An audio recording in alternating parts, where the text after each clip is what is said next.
Hey, welcome back. If you're new here, welcome to Utter Lunacy, which is a podcast and YouTube channel where I mostly talk about African movies and TV shows, sort of examining the stories they tell about race, class, gender, and the whole gamut of things. How do we talk about love and romance? Who are we featuring in our stories? Basically that.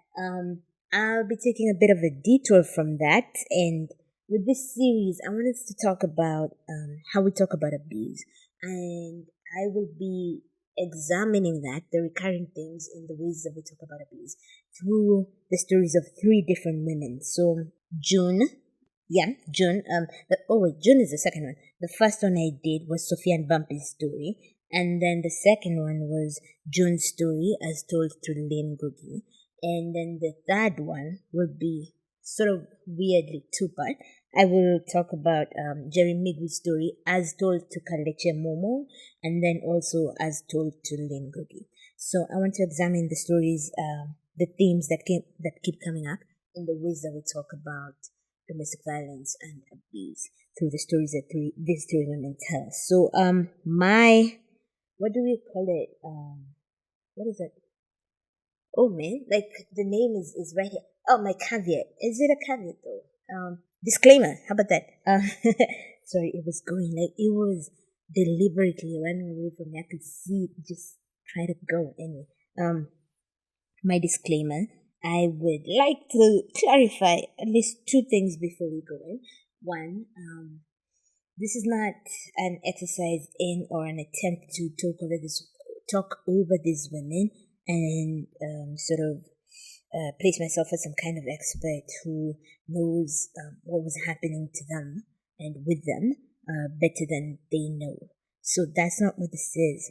The purpose of this exercise is through these three different stories, through the stories of these three different women, sort of to look at the themes that keep recurring. So, what is the role of religion? What is the role of our perceptions of gender? What role does the man's family or even the woman's family play in this? Like, what do we see that keeps coming back in the ways that we tell these stories?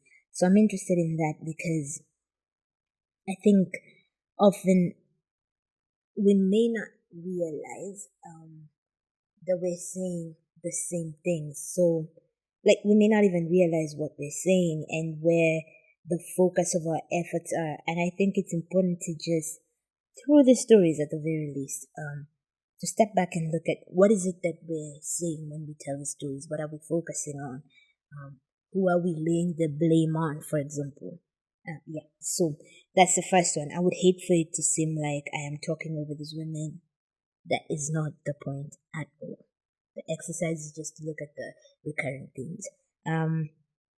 I respect these women. I honor their bravery.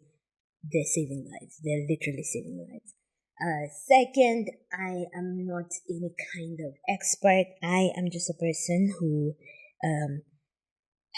lives in a feminine body and so has to deal with all the risks that come with that. And as a result, I am very interested in the stories that we tell about abuse because I am always a potential victim. So that's important to me. In terms of what I am bringing in with me, I guess, I study a lot. I read a lot about domestic violence. I watch a lot of content that is sort of geared at that. I'm the kind of person who is relaxing at home, watching Landy Bancroft or Evan Stark at a conference. That's pretty much what I'm doing.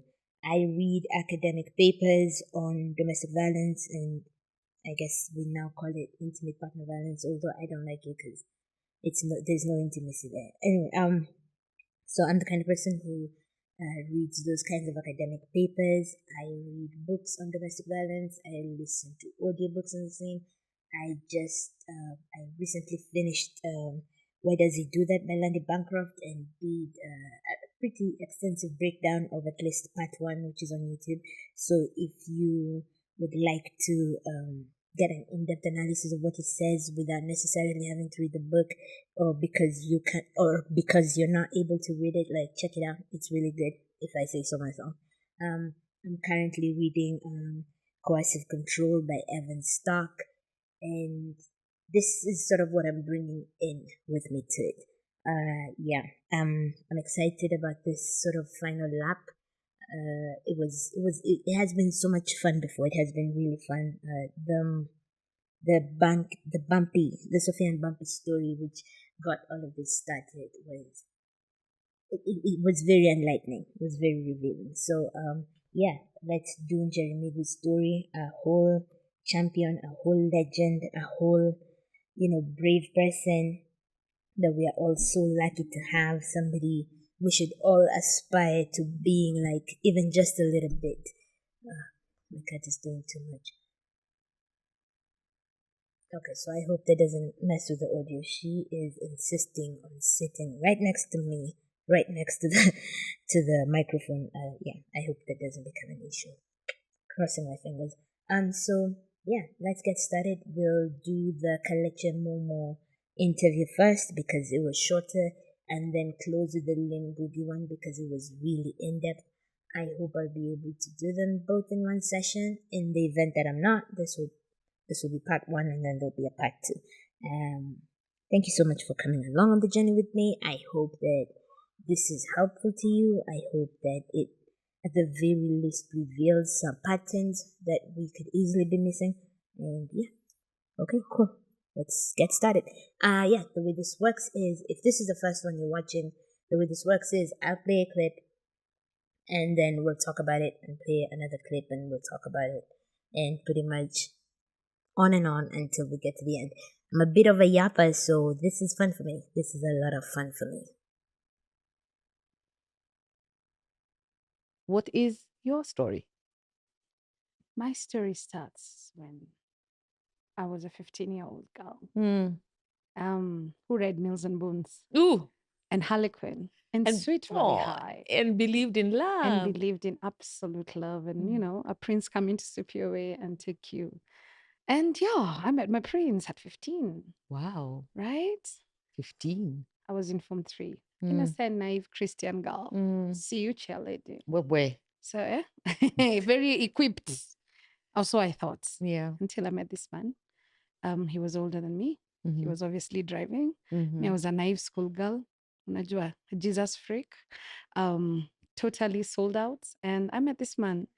And before I knew it, I'd been swept off my feet. Unajua, Mimi, I grew up in Kariobangi South. Okay. Next to Buruburu Estate. Yeah. But also my dad used to be a teacher. Okay. And so when your first date is at Hilton Hotel, I think, standards are different. Confusion. So before I knew, I had tumbled, and here I got pregnant at 15. Okay, so I mean, wow. I would like to talk about the Mills and Boon part of it. So when I read Mills and Boon. I had this I was friends with these 2 girls, and we're still kind of friends now. And we, in high school, we would cut the novel up into 3 parts, and we would each be reading a section. So the fastest one among us would sort of begin, and then sort of cut it, and then the next, and then give it to the next person, and then they would go on with the second section, and then finally I think I used to be the one who got the last, was sort of the last person in this romance novel relay. And that is how we read romance novels. And I remember we even used to steal them. If somebody was mean and they wouldn't let us read a book, oh my god, we'd steal it and split it into 3 and then do the thing. And when I was much younger, at that point, I thought that Mills and Boon novels were really good. I thought they were good because they sort of, in my head, I imagined they raised the bar because these guys were nice and they did things for these girls, bought them shit, and they cried when like these girls broke their hearts, or like when they were separated and they were cranky at the office, and then their best friend would come to the girl and be like, oh my god, like he's been a total bear since y'all broke up, like you need to get back together. And then he'd come and talk about how, his life had gone to shit, and like his life wasn't even worth living without you in it. And I'd be reading that and I'm like, oh yeah, like, this is exactly what we need. The bar is being raised, like women's expectations are being raised, young girls' expectations are being raised. And now I look back and I'm like, what bullshit. Like I recently, and by recently I mean this week. Ooh, what is this week? The last week of January. I've been reading, and by reading I mean listening to the audiobook, because I couldn't stand reading that book. I cannot stand the thought of reading it. So I was listening to the audiobook, and the reason I'm listening to the audiobook is because the author wrote this writing book, and so I've been listening to the writing book. And I thought, okay, yeah, I should listen to her audiobook to see how good she is. And oh my god, Mills and Boone things are trash, okay? So like, you have a guy who is all intimidating and threatening, and that's somehow supposed to be sexy. You have a guy who constantly says, as a woman, this, like, of course as a woman you're going to pretend, and I'm like, what are we doing here?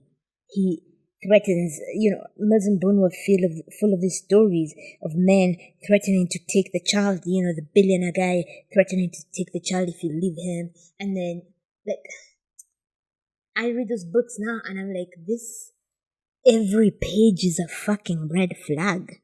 Every fucking page is a red flag.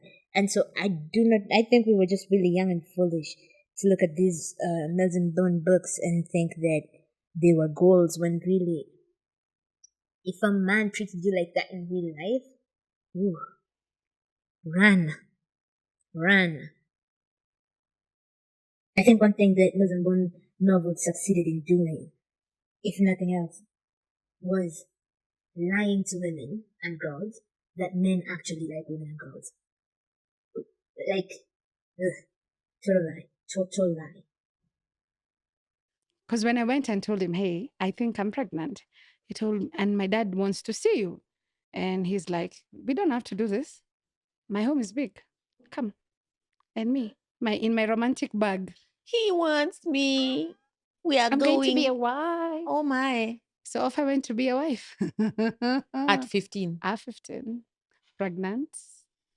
Knowing nothing, having these romantic illusions of what marriage is. I once had somebody say that they read romance novels and they look at romance novels in the same way that you would look at a fantasy novel set 200 years from now, when people can fly and like robots are just like they're living amongst robots, like just completely spectacular things that impossible things that do not exist currently.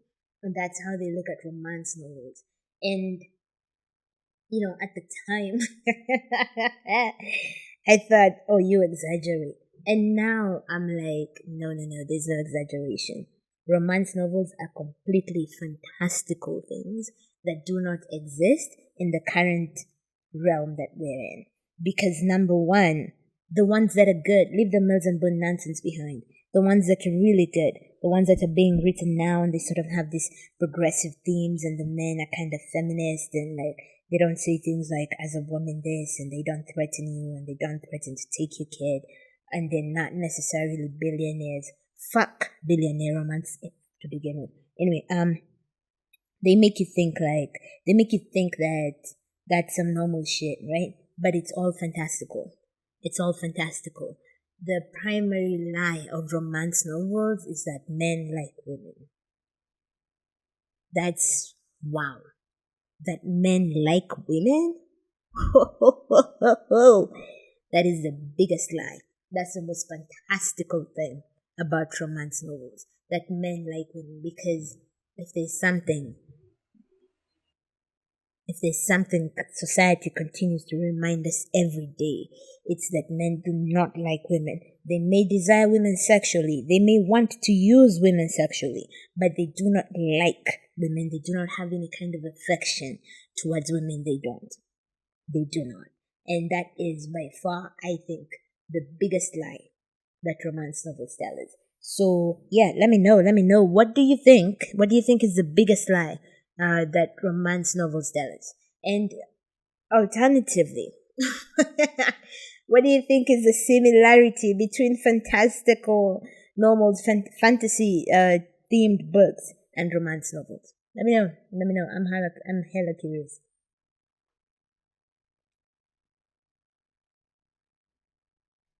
And I think for me, being a Christian, being a leader, being somebody who used to sing in church, being somebody who was renowned for all that, the shame for me was very overwhelming. And so I ran.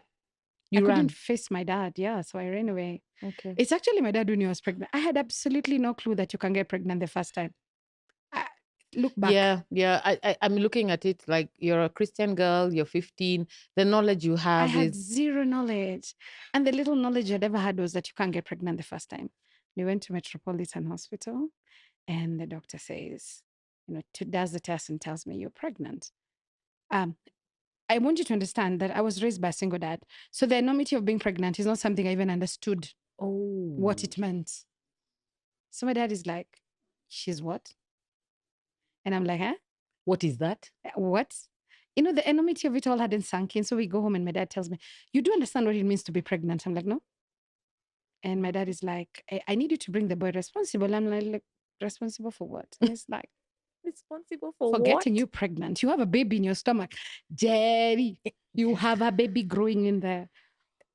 Oh, so I was told to bring the man. And I was like, okay, I shall bring him. And that was the last time my dad saw me.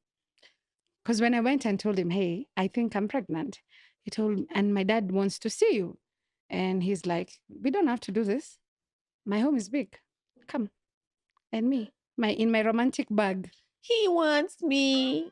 We are I'm going to be a going. wife. Oh my. So off I went to be a wife. At 15. At 15, pregnant, knowing nothing, having these romantic illusions of what marriage is. Yeah, Mills and Bond primarily exists to lie to us about what marriage is and what the state of gender relations are. What's interesting to me here, beyond that, is how completely we fail girls, especially when we don't teach sex education, and when we sort of imbue all things related to sex with all of this shame. We do everyone a disservice for sure, but we do young girls even more of a disservice because the person who is most um, penalized and forced to carry the burden of pregnancy and child rearing is women. That's who has to pay the price for that. That is who is saddled with the burden of that. And so we really fail women and girls because she at that point believed that you can get pregnant the first time, which is something a good number of people believe. That's one of the that's one of the strongest, most persistent myths about sex. You can't get pregnant the first time, and she got pregnant the first time. And we really fail children. We really fail children when we don't teach them sex education. We put them at risk of predators like this man. We put them at risk of pregnancy, STIs, all kinds of things. So this fear religious types have of teaching children information that is critical to their survival and to their well-being because of internalized, beliefs that sort of imbue sex with all of the shame. Those things just harm children. They harm children, they harm girls, and eventually they harm women. Oh, so I was told to bring the man. And I was like, okay, I shall bring him. And that was the last time my dad saw me. Because when I went and told him, hey, I think I'm pregnant, he told, and my dad wants to see you. And he's like, we don't have to do this. My home is big. Come. And me, in my romantic bag. He wants me. We are I'm going to be going. a wife. Oh my. So off I went to be a wife. At 15. At 15. Pregnant. Knowing nothing, having these romantic illusions of what marriage is. It's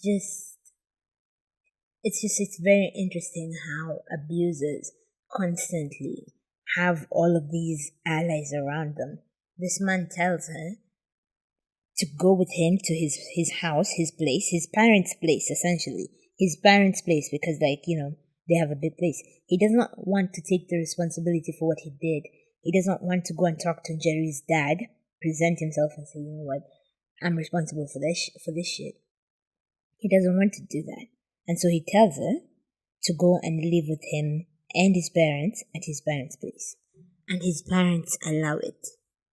If there's something that keeps recurring in every one of these stories, it's that abusers have allies. They have strong allies. They have strong support systems and people who just not only support their abuse, but allow them to get away with it. They have them everywhere.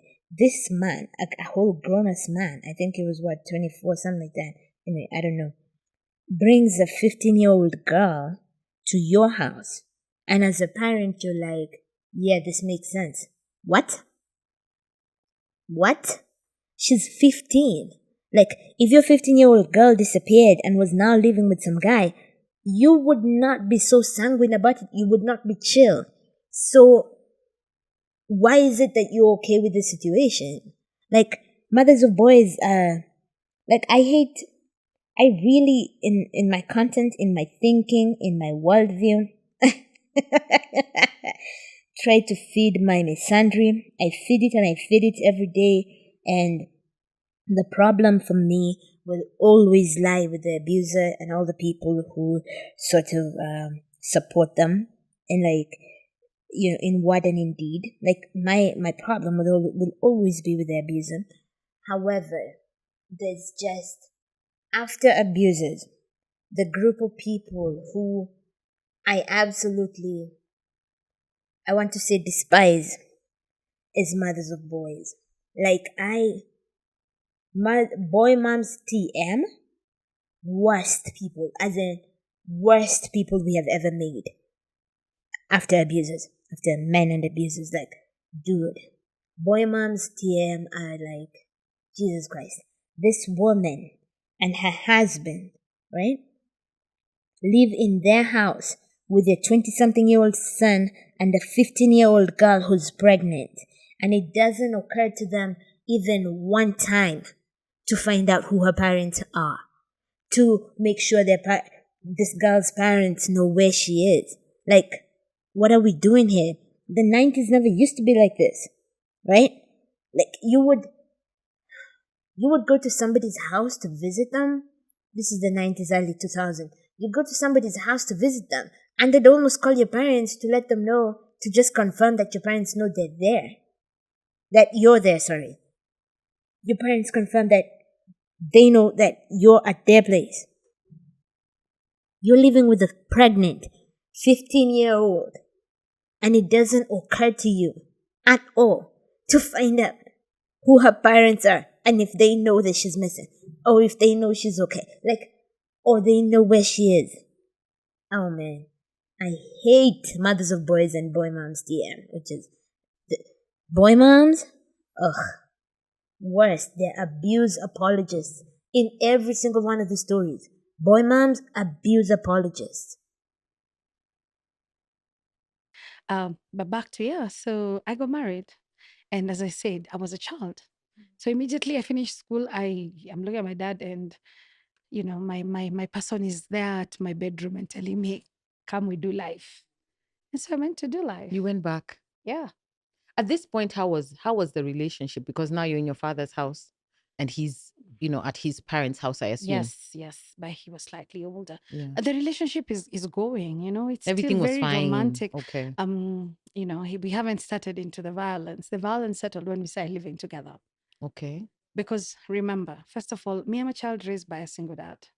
How I reason, how I look at life is very different from maybe somebody raised in a two-parent home, be somebody raised by their mother. Okay. I wasn't raised with gender norms.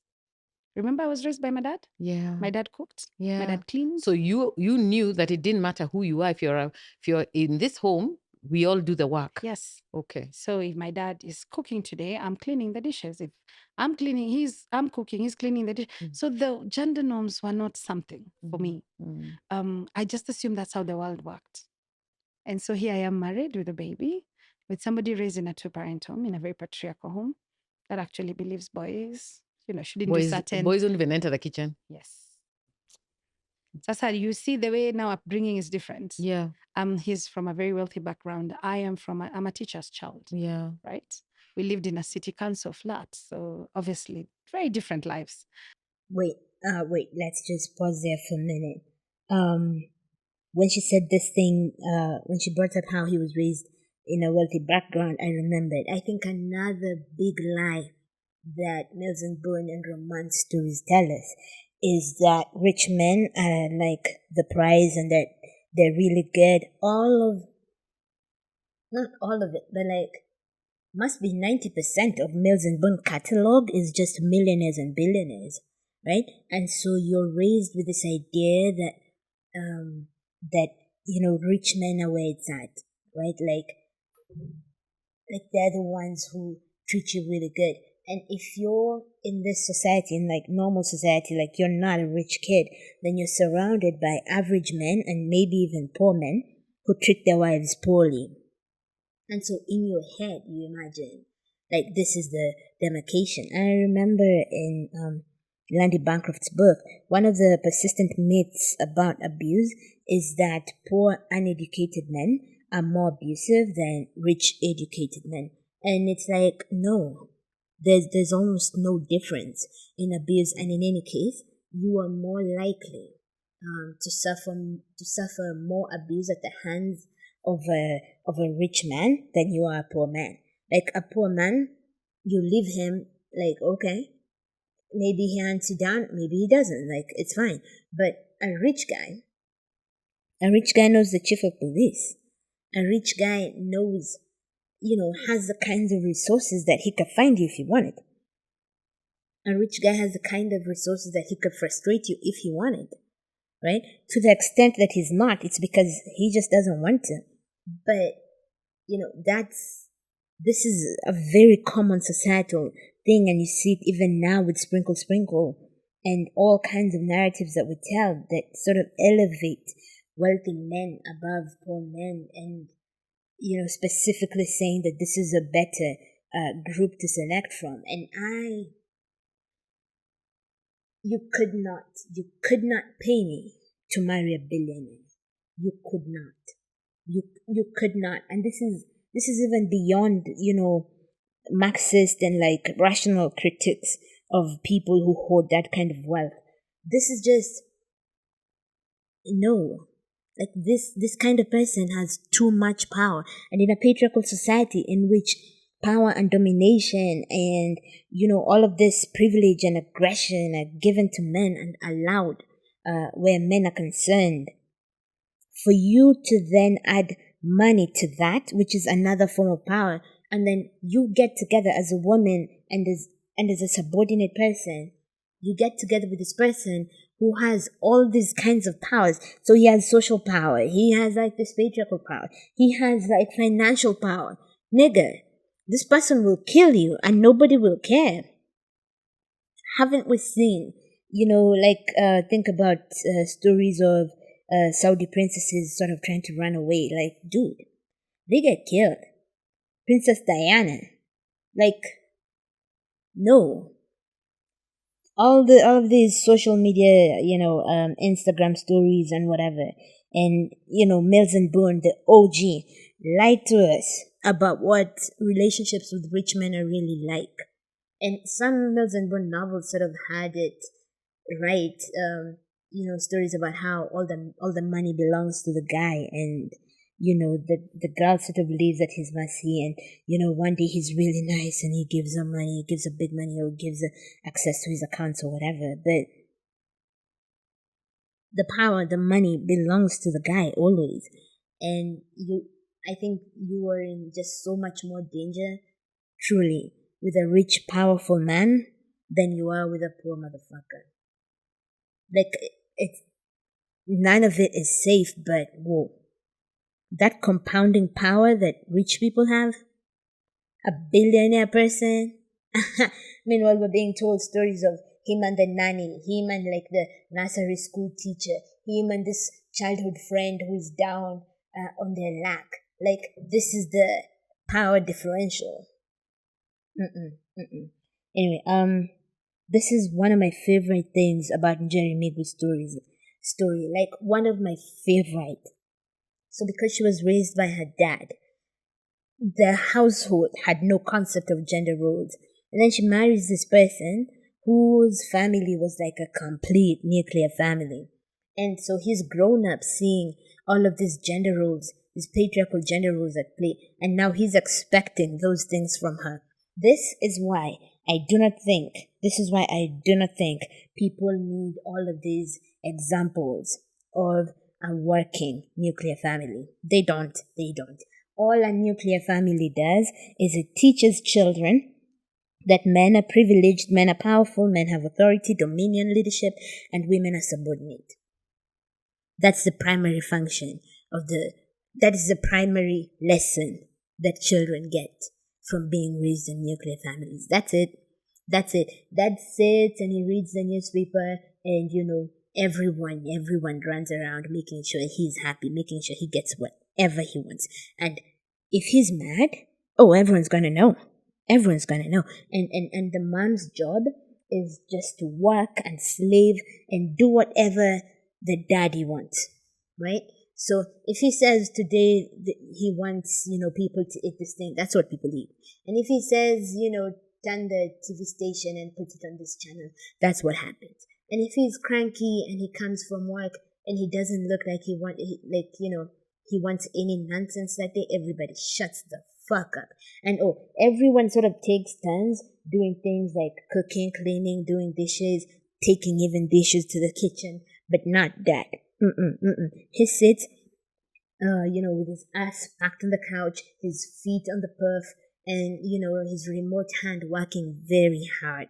He gets to do whatever he wants. This is primarily what children learn from seeing nuclear families. So you will never convince me. You will never, ever convince me to buy into this nonsense that people keep saying, the problem now is the family is broken up. It's too many, single parent homes, single mothers. It's too many single mothers. It's too many single mothers. Like, children do not need to see nuclear setups. They do not. They add no value to children's lives in terms of teaching them shit. No. The only value, and this is going to sound bad, but it is what it is, and it is men who have decided that it be so. Nobody decided that but them. They set up the system. It exists to benefit them more than anybody else. So, the primary function that men play in nuclear families is money. They bring money. The primary difference between two-parent households and single-mother households is single-mother households are poorer. They are much poorer. That's it. Otherwise, the women are happier. The women have more free time. The women do less housework. It's overall a better setup for women, generally speaking. And I'm expected to do certain things, and I don't understand why. First, you don't know what those things are. Yes, and I don't understand why. Okay. Because why? Kwa nini? Si mtoto ni wako. So why can't you clean him? Like, I literally, and I would argue my points. Because I remember my dad, people used to say that time that in Kikuyu say garari, argumentative. Yeah. Because in my dad's house, I was allowed to argue my points. You could speak. I could speak. I was allowed to argue. Kumbe huku, he's never seen this before. He's never seen this behavior. Because his mother keeps quiet. Yes. And his mother is a certain way. And now here comes a person who, remember, child, argumentative. And let me tell you, I used to be argumentative. I was not going to let you win. I will argue. You will beat me, but I will still argue. My goodness. Yes, because I'm This is used to what you winning. know, and This yet- is how I grew up. Like you have to. My dad would say, "Prove your point." And because he's a teacher, he was doing it for you to Yes. grow So I'm and like, think. why do I have to wash dishes? Why can't you wash dishes? We're two Like, of what's us the here. difference? We're the two of us. Do you see that? That is the value of not having a patriarchal setup in your home. Things are done because you can make a reason for them. You can make a case, an argument for them. That's why things are done the way they're done, right? But in a patriarchal household with like a mother, father, and children, things are done because that's how they've always been done. Because, oh, this person has a dick, so now I guess they don't do dishes. Oh, they have a dick, so now they can't wash the child. Or they have a dick, so now they can't clean the baby. They can't, change the diapers because they have a dick. And it's like, can you make a case for it that doesn't have to do with arbitrary flesh hanging between your legs? Can you make another argument for it? No, they can't. They can't. And that's why people do not like argumentative children. They do not like children who are raised to fucking think, to use obwongo and make arguments for what they're doing. Parents, I think, imagine in their heads that they want a child who can reason and make arguments, but they really don't. They don't, because then you just can't say bullshit like, oh, because I said so. Because you said so, why? Like, why? Make an argument for what you're saying. And I love Njeri's upbringing for this reason. I love it. I fucking love it. I love the way that she was raised. I think this is how children need to be raised. Make an argument for what you want, for what you're saying. Argue your point. Defend it. Come at me with reason. Ubwongo. Come at me with ubwongo. Not, just complete absence of thought that is just based on, oh, this is how it's always been done, and like penis people don't do this. Fuck you and your, what did Chechnya call it? Is it Chechnya? Yeah, fuck you and your shrimp-sized dick. Fuck you. Nobody cares about that. Make an argument for your shit or shut the fuck up. And happen to you, Vita slightly like ilianza this, sasa. you get a nice slap. And I'm horrified. I'm like, what? And I'm like, oh, this is how marriage looks like. Oh my. So you get beaten for arguing. And the argumentative little girl, somewhere along this marriage, died and started understanding that if you argue, if you try to say this is who you are, Or if you to present prove a yourself, point. yes, you get beaten. So you shut down slowly. And the violence continued. He wasn't that kind of a violent person that will beat you every day. Okay. But he's a kind of a violent person that will beat you a very good beating that One- will last you 2 years. But even between the beatings, there was a lot of psychological and emotional abuse. And I think for me, that was the worst part of it. Because it was breaking down the confident woman your father had raised Yes. into this person who can be stepped on. Frank. You know what? About that clip, one of the things I really wish is that, and I do this all the time, I finish people's sentences, but I really wish Kalekye would not. I wish she would not. Like, for example, when she talks about how the worst part for her was like the psychological torture, like, let her tell us why that was the worst part.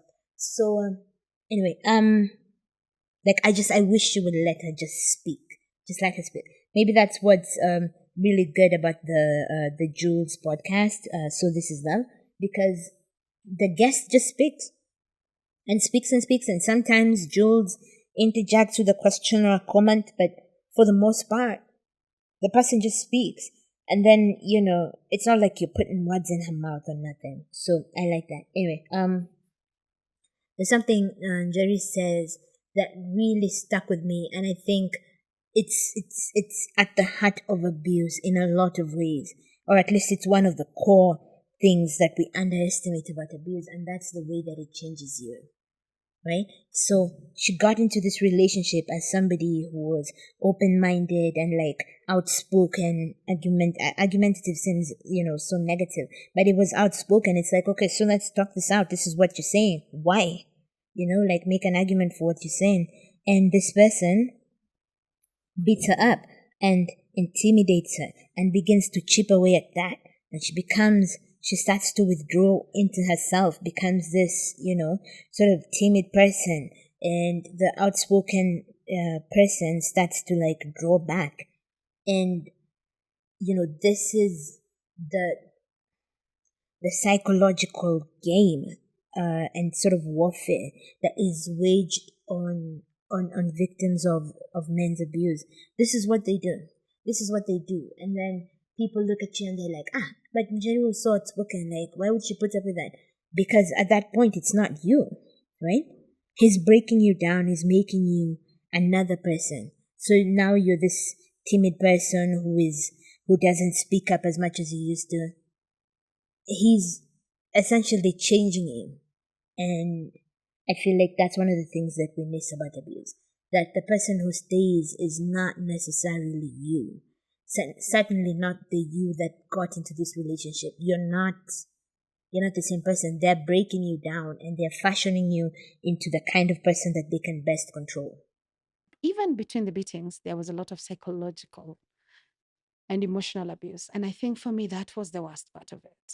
Because it was breaking down the confident woman your father had raised into this person who can be stepped on. Shrunk. Oh my. When I tell you I became a carpet, that's how much I shrunk. This man made me believe. And I tell people that, and people don't see it because they see this bold, confident woman. Exactly. When I tell you I was timid, I was so timid. And all I used to do was pray. Do you hear how she says she became a carpet? Like, he made her that. He made her that. So now she's no longer the person that she was, who used to stand up for herself and that kind of thing. And that is how people stay, because you're not yourself. You have been broken down. It's no longer you. They have created this victim, this person that they can control and walk all over. And now that is the new you. You're not you. You're not you. So essentially it's, I guess, not you staying. It's this version of you that he has successfully created through fear, intimidation, violence, all of that. I was so timid. And all I used to do was pray and tell God, change this husband of mine. And that's what we're taught, Yeah, even and in that's what church, you're taught in we're church. You're taught, pray for your pray husband. for your husband. I would pray and I would fast. He would tell me, you're so ugly. I look at my pictures that time and I was a baddie. Girl, I want to fight. I want to go back then and fight for this girl because I was a baddie. I look at those pictures, I'm like, You are Anaka, fine young girl, painting. Painting. Your figure ilikuwa inashtua. Anywho, that was then. Like, this part is so, it's very sad for me. How she says she used to pray and prayed to God that he would change her husband. The very unfortunate thing is there is no changing abusive men. I would I think I'm ready to say it, and I'm gonna say it. I'm gonna say it. Just brace yourself. I'm saying it. Not even God can change abusive men. I said it, and I meant it too. Not even God can change abusive men, because the reason men are abusive is because they can get away with it, right? Then they can get away with it, and they're getting all of these benefits from it. All of these benefits. Why would a man leave that? Like, this is the question that we need to keep asking ourselves. Why would a man give that up? Let me play you a clip that I made from the previous recording when I did what did I do? Sorry, when I was doing what's the story? What is Sophia and Bumpy's story? So from Sophia and Bumpy's story, I found this sort of list by a guy called Chuck Derry about the benefits that men get from abuse, right? Let's play it and then we'll see. Why would somebody give this up, right? We keep talking about these programs to help these people change, whether it's, from church people talking to them, or in this case, God talking to him. But the reason abusers abuse is because they're getting benefits from it. It's not some kind of character flaw or some kind of, aberration, something that's happening to them that they don't like. No, it's something that they purposefully cultivate because they get benefits from it. So, yeah, I'm going to play you this clip and then we can keep going. But the point is, abusive men do not change, right? Not to besmirch the good name of God, but even he cannot change them because all of these benefits would be stupid to give up. It would be dumb. It would be aggressively dumb to give all of these benefits up. All right, let's talk about it. A guy called Chuck Derry, who used to run court-mandated groups for men who battle, wrote an article called "Abusive Men Describe the Benefits of Violence." I'm currently reading it from voicemailmagazine.org. Okay, so he had this group and he was teaching these men these skills, or like this, healthy relationship building, skills building, emotional things, blah, blah, blah, self-control, that kind of thing. And then he'd send them home to go and practice those new skills that month. And then they'd come back and say to him, "Oh yeah, those skills are not working." And he'd be like, "What do you mean they're not working?" And so they explain to him and they're like, "Yeah, I'm trying to get her to do something. And when I use the skills, she doesn't do them." And he's like, oh. They were using those skills to try and control women even more effectively. They were here at the Batterer program because they were abusing women, right? Abusing and controlling women. And they were using the skills that they were being taught to try and continue to do that even more effectively. All right, so he says to himself, there must be a benefit to this thing. If they're fighting this hard to hold on to it, if they're this invested in maintaining this controlling and abusive behavior, there must be a benefit. So he says to them, let's talk, guys, tell me, what are the benefits? And at first they're like, there are no benefits. I mean, it's none, there are no benefits. And then eventually, the first one speaks. And so everyone starts talking, right? The doors open and everyone starts talking. All right, so here's a list of just a minute. So here's a list of the benefits they cited until they ran out of space. All right, they were writing on some kind of whiteboard thing until they ran out of space. All right, cool. She's scared and won't go out and spend money. Get your way, go out. Respect. She won't argue. Feeling superior. She's accountable to me in terms of being somewhere on time. I decide. Keeps relationship going. She's too scared to leave. Get the money. Get sex. Total control in decision making. Use money for drugs. Don't have to change for her. Power. Decide where to go as a couple. Who to see. What to wear. Control the children. If she's late, she won't be again. Intimidation. She's scared and can't confront me. Can convince her she's screwing up. She feels less worthy, so defers to my needs and wants. She will look up to me and accept my decisions without an argument. Decide her social life, what she wears, so you can keep your image by how she acts. She's to blame for the battering. She's an object.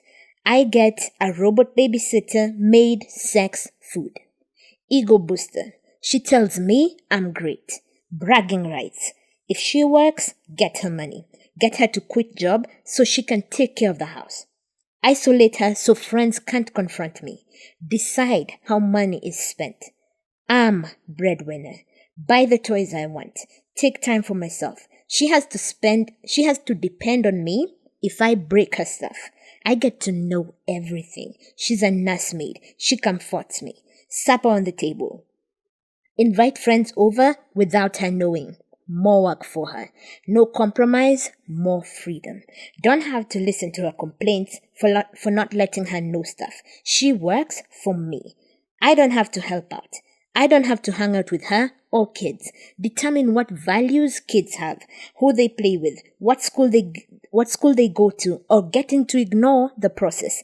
Dictating what they need, food, clothes, recreation, etc. Dictate reality, etc. Kids on my side against her. Kids do what I say. Mold kids slash her so that they will help do what I should do. Keeps kids quiet about abuse. Don't have to get up, take out garbage, watch kids, do dishes, get up at night with kids, do laundry, change diapers, clean house, bring kids to appointments or activities, mop floors, clean refrigerator, etc. Answer to nobody. Do what you want when you want to. Get to ignore or deny your history of violence and other irresponsible behavior. Get to write history. Get to determine future. Choose battles and what it will cost her. Proves your superiority. Win all arguments. Don't have to listen to her wishes, complaints, anger, fears, etc. Make the rules, then break them when you want. So she won't get help against you for past beatings because she has no friends to support her and she is confused by my lies. Convince her she's nuts. Convince her she's unattractive. Convince her she's to blame. Convince her she's the problem. I can dump on her, can use kids to spy on mom. Kids won't tell mom what I did.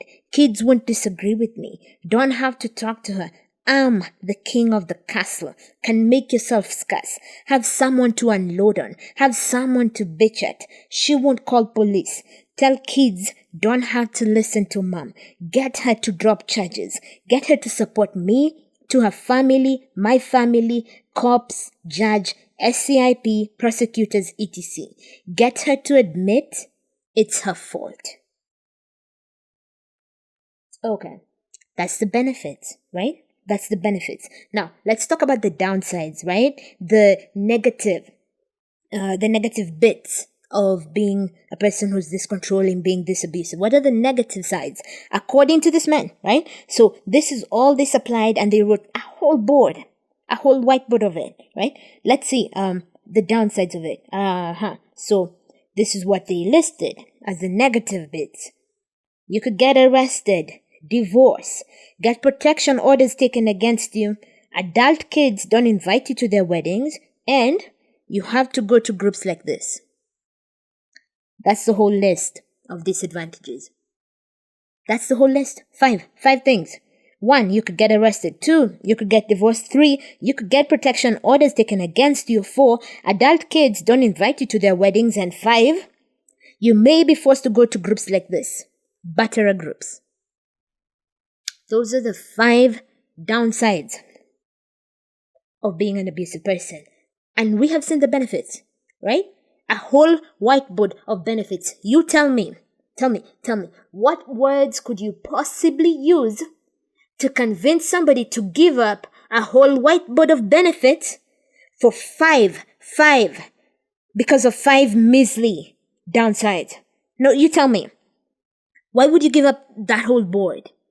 What could you possibly say? How could you possibly speak to somebody to convince them to give that up? There is no talking to abusive men. There is no talking to abusive men. You could search, you could do whatever Google searches, you could read books. There is no talking to them because it makes no sense. Nobody would take that stupid deal to leave all of those benefits behind. Nobody would take that stupid deal. It's a dumb deal. I was so scarred that I look at back and I'm like, if I tell you, Kalekye, and I think I should show you those pictures because I look at them and I'm like, what was going on in my head? And I forgive myself. Like I was having a conversation with my therapist and my therapist said, have you gone back and just tell Njeri that she was okay? Yeah. That That she was Njeri who was in fine. that That Njeri situation. that went through that Yeah.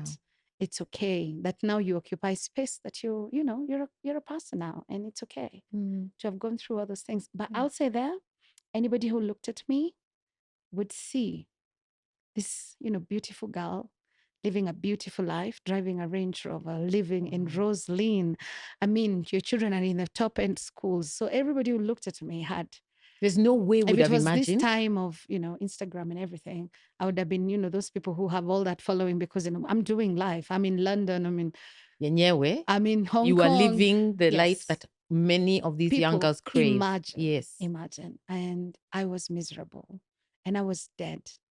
I want to sort of go back just a little bit to what she says, to when she talks about her conversation with her therapist about, have you gone back and just told Njeri that it's okay, that it turns out okay, essentially. And she says that A conversation with my therapist, and my therapist said, have you gone back and just told Njeri that she was okay? Yeah. That she was Njeri who was in fine. that That Njeri situation. that went through that, Yeah. it's okay, that now you occupy space, that you're a person now, and it's okay to have gone through all those things, and it's okay to have gone through all those things, and it's okay to have gone through all those things. that line, not to nitpick, but that line. It's okay to have gone through all those things. This is a Christian version. This is a non-Christian version, I guess, of all things sort of work together for good. And like God has a purpose for like things that happen. The idea that it's okay that you went through all of that. And like this keeps coming back. Like there was some kind of value derived from your experience, right? Some sort of what doesn't kill you makes you stronger type of thing. Like, you went through this thing and now you're able to help people who went through it. Like, not necessarily something good came from it, but almost like it was good you went through it. Let me just. And it's okay to have gone through all those things, and it's okay to have gone through all those things. It's okay to have gone through all those things. I just feel like we really try to find silver linings to things. We really try, and there's a part of me that thinks it's very, like, obviously there's benefits to it, but there's a part of me that thinks it's very sad. Because I would say, if I was saying anything about this, I would just talk about how, like, we survived, that we come out on the other end of it, and like we survived essentially, but not that it's okay that I went through it. It's not okay, not even a little bit, that I went through it, that anybody goes through it. It's not okay. Not even a little bit. Not even a little bit. Like, I don't care what comes out from it. It's not okay that you went through it, right? The thing that is commendable is what you did with the experience, but it's not okay that you went through it. And that's sort of this appreciation that it's not okay that you went through it, this realization that, inner acceptance is why we have all of these efforts geared at ending femicide and ending all forms of gender-based violence, because it's not okay that anyone goes through it. It doesn't matter what people do with it in the end. It's not okay. It's not okay. It is not okay. This is not God works things together for good, and God has a purpose, and it was a reason you went through it. And no.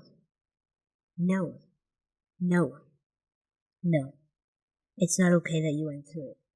It's not okay that anybody goes through it. And that's why we work as hard as we do to end this violence. It's not okay. It's not okay. And it's okay to have gone through all those things. But I'll say there, anybody who looked at me would see this, beautiful girl living a beautiful life, driving a Range Rover, living in Rose Lynn. I mean, your children are in the top end schools. So everybody who looked at me had. There's no way would if it have was imagined. this time of, Instagram and everything, I would have been, those people who have all that following because, I'm doing life. I'm in London. Yenyewe, I'm in Hong you Kong. are living the life Yes. that many of these young People, girls crave. imagine. Yes. Imagine. And I was miserable and I was dead. Now, the thing about my old pictures is when I see it, there's no light in my eyes. So you can tell. I can tell. We are going to put up those pictures. Thank you. You're sharing them very much. I look at them and I'm like, damn, this girl was dead. Her eyes were dead. There was no light. But you were living a life that was the envy of everyone. Everybody. I think when I shared my story on another network, in a bit more depth, and so many people came on the comments and they're like, but I know her. She used to take a child to this and this. She looked so happy. And I'm like, oh, I was miserable. I was dying. I really like the way she puts it, the way she frames it. She says she was miserable, she was dying, she was dead inside, there was no light in her eyes. This is how people stay, all right?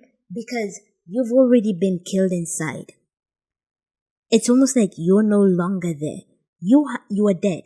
You are dead inside. This is how people stay.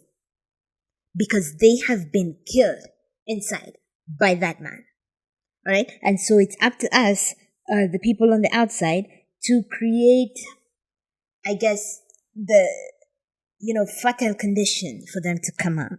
And when we're judgmental, when our first question is, why'd you stay so long? Like, why'd you pick so long? Like, what is it about you that made him pick you? What is it about you that made you stay? Like, stop with that. The question we need to be asking, the question we need to perpetually be asking is, how are men doing this? Why are men doing this? How did he kill her inside until there was no light in her eyes? How do you do that to somebody? How do we stop them from doing that? How do we rescue the people they have done that to?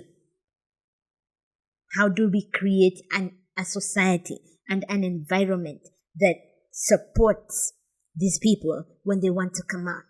Because one thing about victims is, whether we think they're fighting back or not, they're usually fighting back.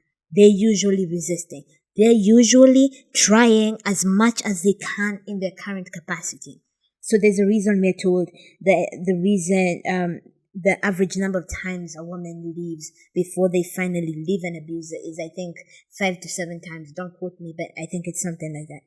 About 5 to 7 times before they eventually leave. Women call the police. Women tell people, like, they try. They try to resist. They try to fight back in whatever ways they can. And I think that we do women and all kinds of victims a true disservice when we fail to recognize that. When we fail to recognize the ways in which they try to resist, the ways in which they try to fight back, the ways in which they try to live, LIVE, again, resisting the attempts that this person is doing, to kill their spirit, to kill their life, to kill who they are. So what did he used to say?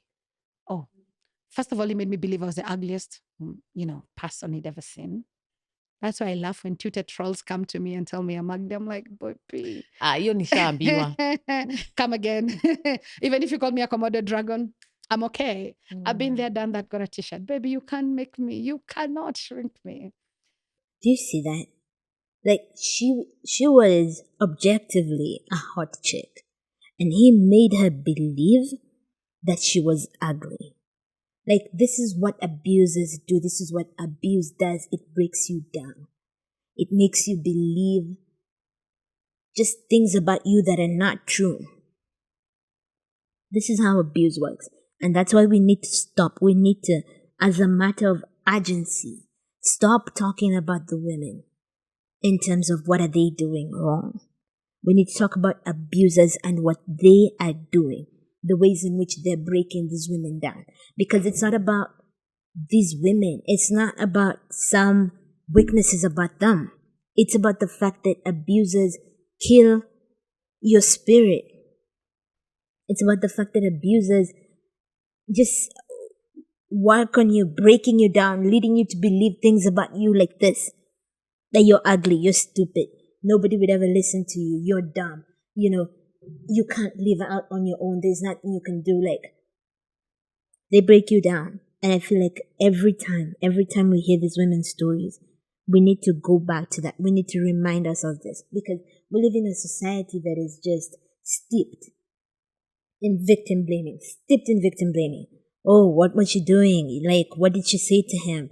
What did she do to aggravate him? Like, our entire society. Why didn't she leave? Why didn't he leave? Why didn't he leave? Why did he choose abuse? Because only one person in this relationship chose abuse, chose violence, chose intimidation. Only one of them. Only one of them. Only one of them chose to tear the other down. Only one of them. So why did he choose to do that? Why don't we talk about that? Why are we always talking about her, nitpicking everything she did? Why are we not talking about him? So, something that maybe someone may be sitting there not understanding, like I am not understanding.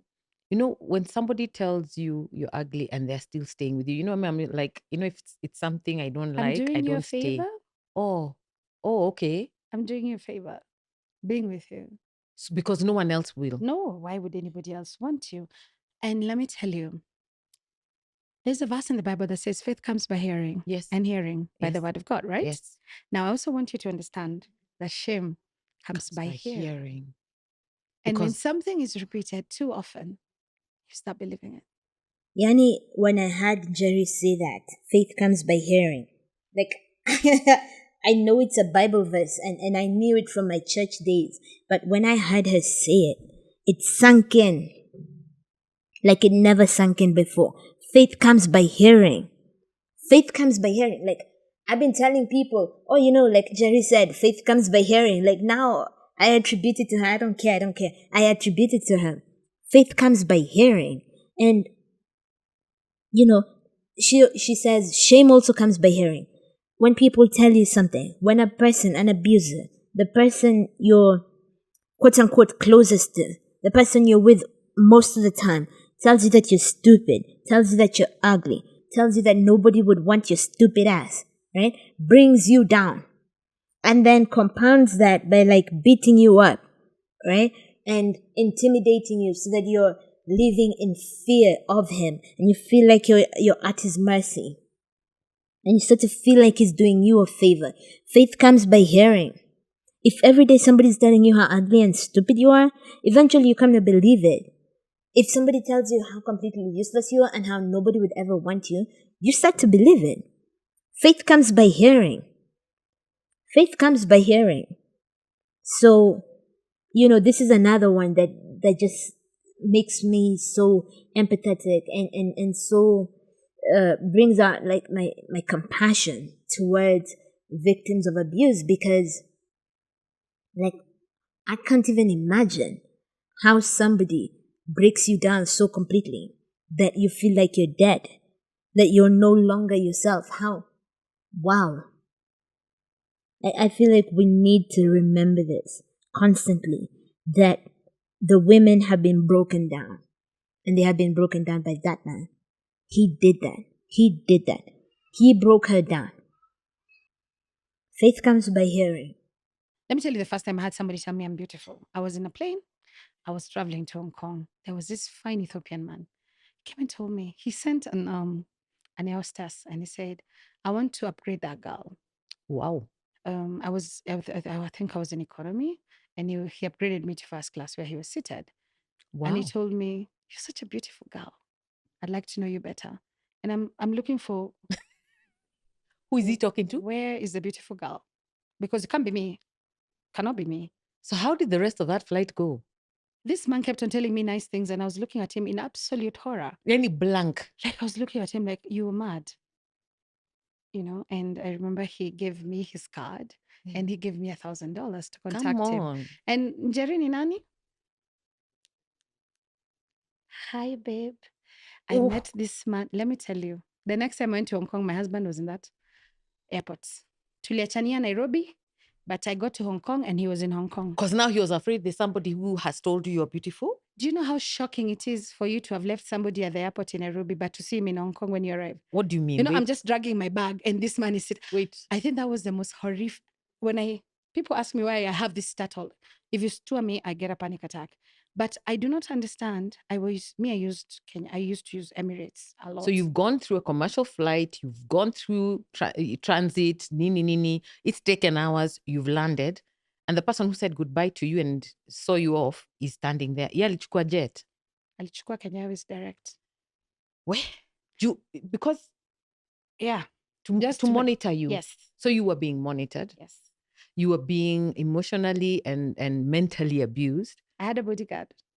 You had a bodyguard. Yes. After that incident, I had a bodyguard. To watch and tell where you But are. you see, in my head, I didn't think like that. I thought because, wealth. Or, bodyguard. Protection. Yeah. I'm being loved.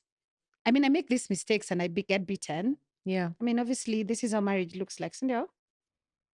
Hey, this is another one of those Mills and Booney things that we're sort of socialized through Mills and Boone to think it's love, but it's really just, a symptom that we're heading towards abuse.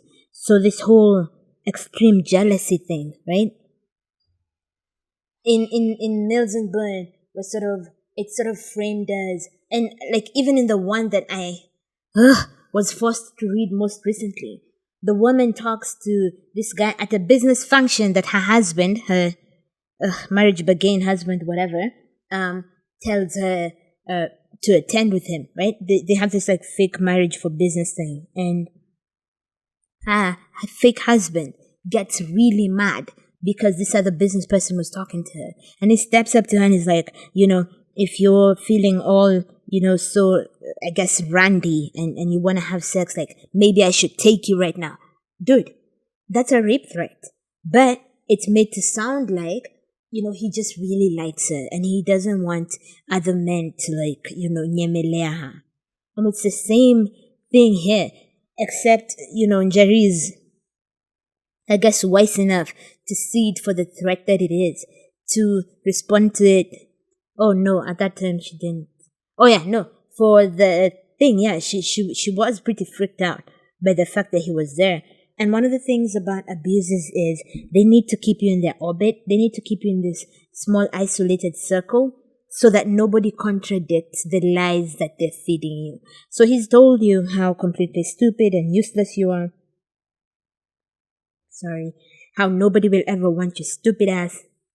And then you take this flight and a nigga that you ain't never seen before looks at you and is like, "Oof, you're fine." And you're like, "Are you talking about me? Is there somebody behind me?" And they're like, "No, I'm." And it's like, "Oh, here's $1,000. Like, I think you're so fucking hot. Holla at your man." And I'm like, there's no way an abuser wants that.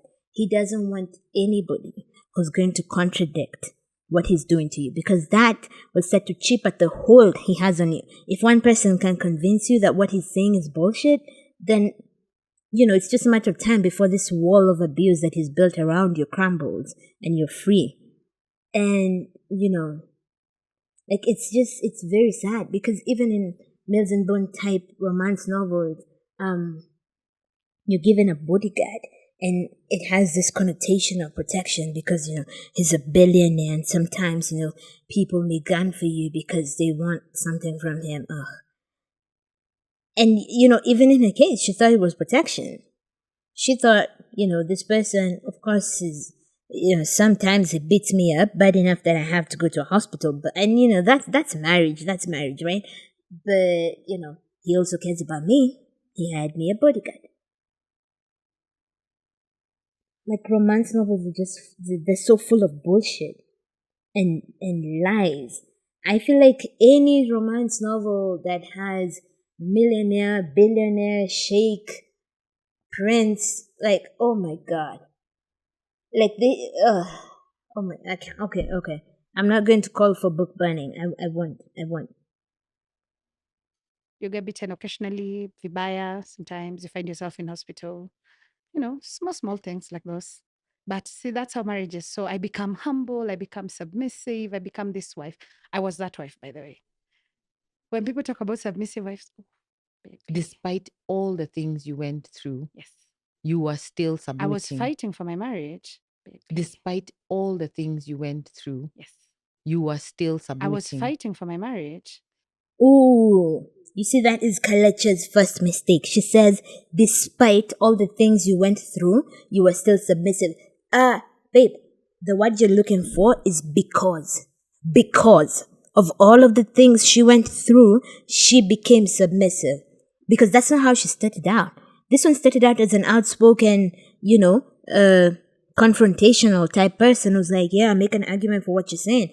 And now, she's like this timid, submissive person, submissive wife, who does the things that a wife is supposed to do, who thinks that abuse is just, a routine, normal part of marriage. It's not. The submission is not, it's not strange. It is a product of the kind of control and intimidation that she's been suspected to, what is the word I'm looking for? Subjected. It's because of the intimidation, violence, control, domination that she's been subjected to, the isolation. So, yeah, this is how people become submissive. Submission is a product of society making you submit, or whoever it is, I guess maybe in this case an abuser, making you submit. People don't just submit out of their own free will. There's a reason why I think when people are doing like this sparring thing where you fight like with a sword type thing, when somebody has you and like they could kill you, they tell you to submit. Even in wrestling, like you have to do the beating thing and it shows you're submitting. Submission is something somebody makes you do. It's not something you just do. Like, you can't just submit. Like, what is that? Submission is something somebody makes you do. And so, yeah, I think Kalekye is very wrong in saying, and still after all that, you were still submitting, despite all that, you were still submitting. No, it's not despite. It's because. It's because. And for this reason, Christians and men and I guess even women, society in general, we have to ask ourselves why it is that we are forcing women to submit. What is this that we want so desperately, that we want women to submit? Whoa, it just started raining. I absolutely love the rain. I adore it. It's like my favorite thing pretty much. I hope it doesn't affect the audio because, ooh-wee, what's your girl gonna do? What's your girl gonna do? Like, I do not have... okay. I'm sorry. All right, let's keep going. I truly hope the rain won't be a problem. I hope it's at best. At best. I'm not sure if this is at best or at worst. Nothing in the background, or I guess at best or at worst, like just fun pattering that sort of makes you feel a level of comfort, and like the way you felt when you were a kid and it was raining and you're just looking out the window, the rain coming down, the droplets coming down. I don't know. I hope it works out. Okay, cool. Let's keep rolling. Despite all the things you went through, Yes. you were still submitting. I was fighting for my marriage. Because you believed in marriage. Yes, I did. I absolutely did. I'm the kind of person who would write, hey, the Kikuyu in me is like, yes. I took a taxi from the airport. Accountability. Airport to... You were a good wife, Njeri. I was a good one, please. When it comes to good wives, I wrote the manual, baby. Proverbs 31, that was me. And praying, and believing, and fasting, and trusting, and getting beaten. Hey, that's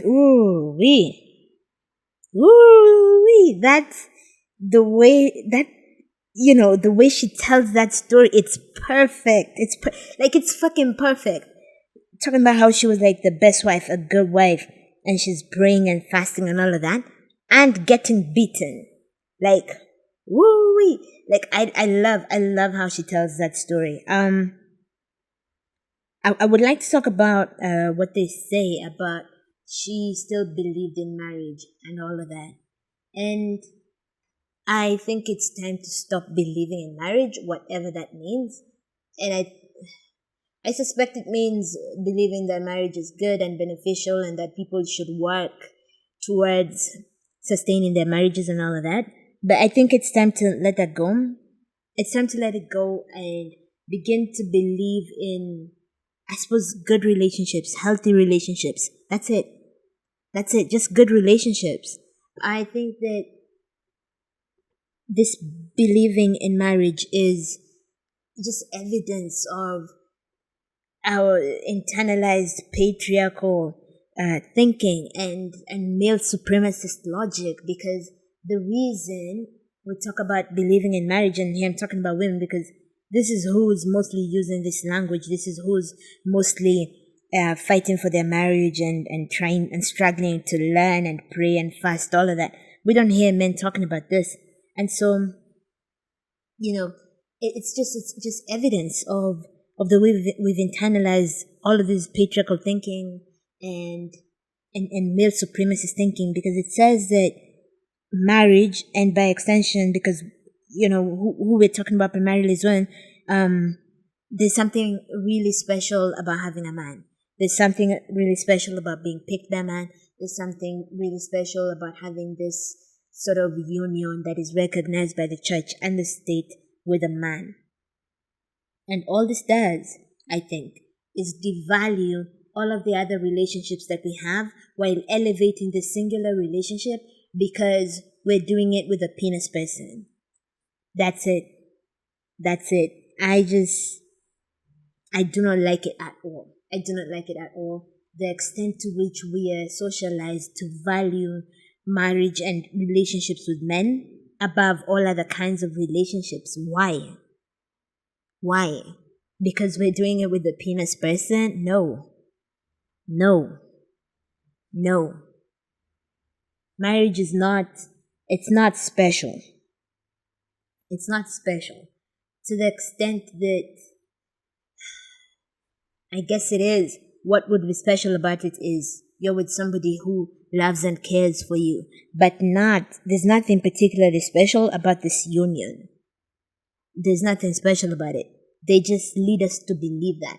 There's nothing special about a man loving you or wanting to be with you, whatever the case may be. There's nothing special about it. There's nothing special about it except that we've been told, when approval comes from a man, it's special. When validation comes from a man, it's special. When a man says he likes you, it's special. No. No. Men are just people. In the same way, all of the other love that we get from other people is special and it's valuable and it brings all of this joy and meaning to our lives. That's just the same way this love from a man does too. There's nothing unique about it just because it's coming from a penis person. Let me tell you, in those 15 years, because we were together for 15 years, I did run away. Do not assume I just stayed there and played dead. Okay. I did. I ran away a couple of times. Tried to start my life. I have my degree. I got a job. Tried to start my life, but he would get me.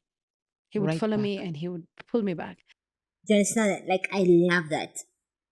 I love this reminder because there's a way that we talk about victims of abuse and particularly women who are in those situations that, sort of infantilizes them and makes them look like these people who don't even try, who don't even care.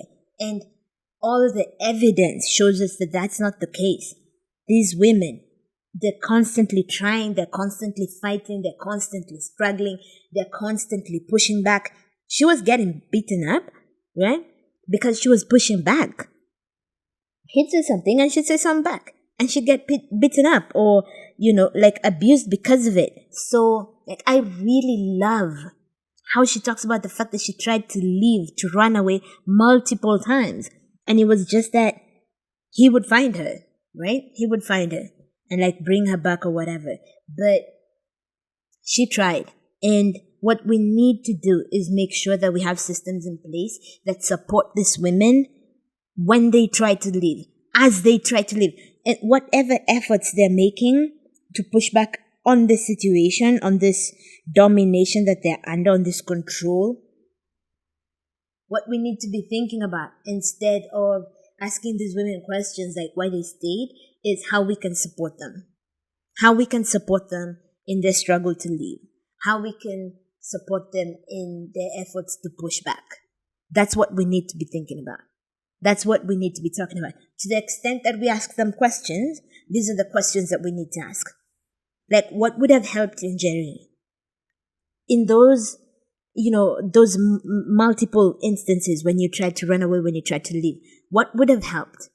What did you need to be able to stand on your own feet, to be able to survive away from him? What did you need? What did you need? How could we have helped as society? How could we have helped? Those are the questions that we need to be asking. He made me quit my job. He promised me he will change and come and work with me and do ABCD, and I believed him. But I told him the last time I ran, and I remember I went to stay in Forest Road. I told him, this is the last time. Certainly that defiant little girl was still there somewhere. Told him, this is the last time. If you hurt me again, I'll go and I'll never come back. The last time I left, I never came back. Amen. I left and I left and I left. Viva, viva, viva. I support it. I support it. The last time she left, she didn't go back. Sometimes, I think, it helps, right? The constant leaving, what it says to the woman, even if she goes back, it says I can leave. It says I left once, I can leave again. I can leave again. I can leave again. I can leave again. And I'm just like, Viva. I am in awe. I support it. I support it. I love it. I love it for her. I love it for all the women. Because whether we see it or not, as she says, that defiant little girl is still in there. The guy tried to kill it. He tried to stomp it out, tried to stomp her out. But that little defiant girl, she was still there. And our job as society is, I think, to just provide whatever support and resources that girl needs when she comes out. When she finally stands and she leaves, it doesn't matter how many times she does it. We need to be there. That's what we need to do. And I love that part. I really love it. The defiant little girl was still there, and she just kept leaving. She kept running away. I hate that it has to be said as running away, because that sort of brings to reality what it is. It wasn't just leaving. It's running, and running. Running. Just, it has this connotation of escaping trouble, and that trouble is still kind of chasing you, so you need to keep running. And I think it bothers me, that language, because it scares me, because it's very emotive, and it shows me what was going on, and that scares me because you shouldn't have to run away, and she was having to run away, and that, it paints a picture in my mind, and it makes me so hard. I mean, so sad for her. It's so hard. Why would I say that? So sad. It makes me so sad for her. Because it's running. It's not just leaving. It wasn't just leaving. She says she tried to run away multiple times. And that paints a very different picture from leaving. And I don't know. I love how she's telling the story. I do. Oh, and then it's really, it's so problematic how after all those years together, she still didn't have any money of her own. It was his money, and she runs away, and she sort of has to come back, and it's his money. It's his money, and this is part of what sprinkle types and all the Mills and Bone billionaire things never talk about. It's his money. It's his money. It's always his money. When you leave, you start from zero. And I never looked back. You never looked back. I never looked back. I even left his children because I knew I did not have the money, the resources, the wherewithal. Yeah, because you've not been doing your own work. You have And nothing. then remember, I was working for him. I did not have the knowledge that I needed to save. So you had not put anything aside. I did not have money because, see, we were working to build our empire for our babies. And you're that person who's been accounting every small thing. So you had zero. I had zero. She had zero. They've been building an empire together, and she had zero. I'm gonna tell you this, and this is my personal belief. When I see all of these billionaire stories, sprinkle, and like even just Mills and Bone type, if a man does not have money in your name, right? Y'all are married, he's like all millionaire, billionaire, whatever, and there's no accounts that are exclusively in your name. There are no properties that are exclusively in your name that belong to you. No contest. There's no prenup. There's no postnup. There's nothing that says, no matter what happens with us. And this is before the divorce. I'm talking about like when the things are good. This is plans that you make when things are good, when y'all still like each other and you don't hate each other's guts. Things like, when we separate, this is what you go with. No matter what. No matter what. If you're with a person and they're all millionaire, billionaire type, and even when it comes to stories, I always look for that. I'm like, did he set things up for her? A solid prenup that protects her, no matter what happens with him. A dude that won't do that, a dude that does not do that, does not like you, does not care about you, is frankly somebody you should be very concerned about being with. Because why is he not making sure, while things are good, that you're set up, no matter what happens with you? And this is in all kinds of relationships where there's a, power imbalance that is financial. If the man has like proper money and you don't, and he doesn't have it set up so that no matter what happens with you, you're financially set for life, that you're okay,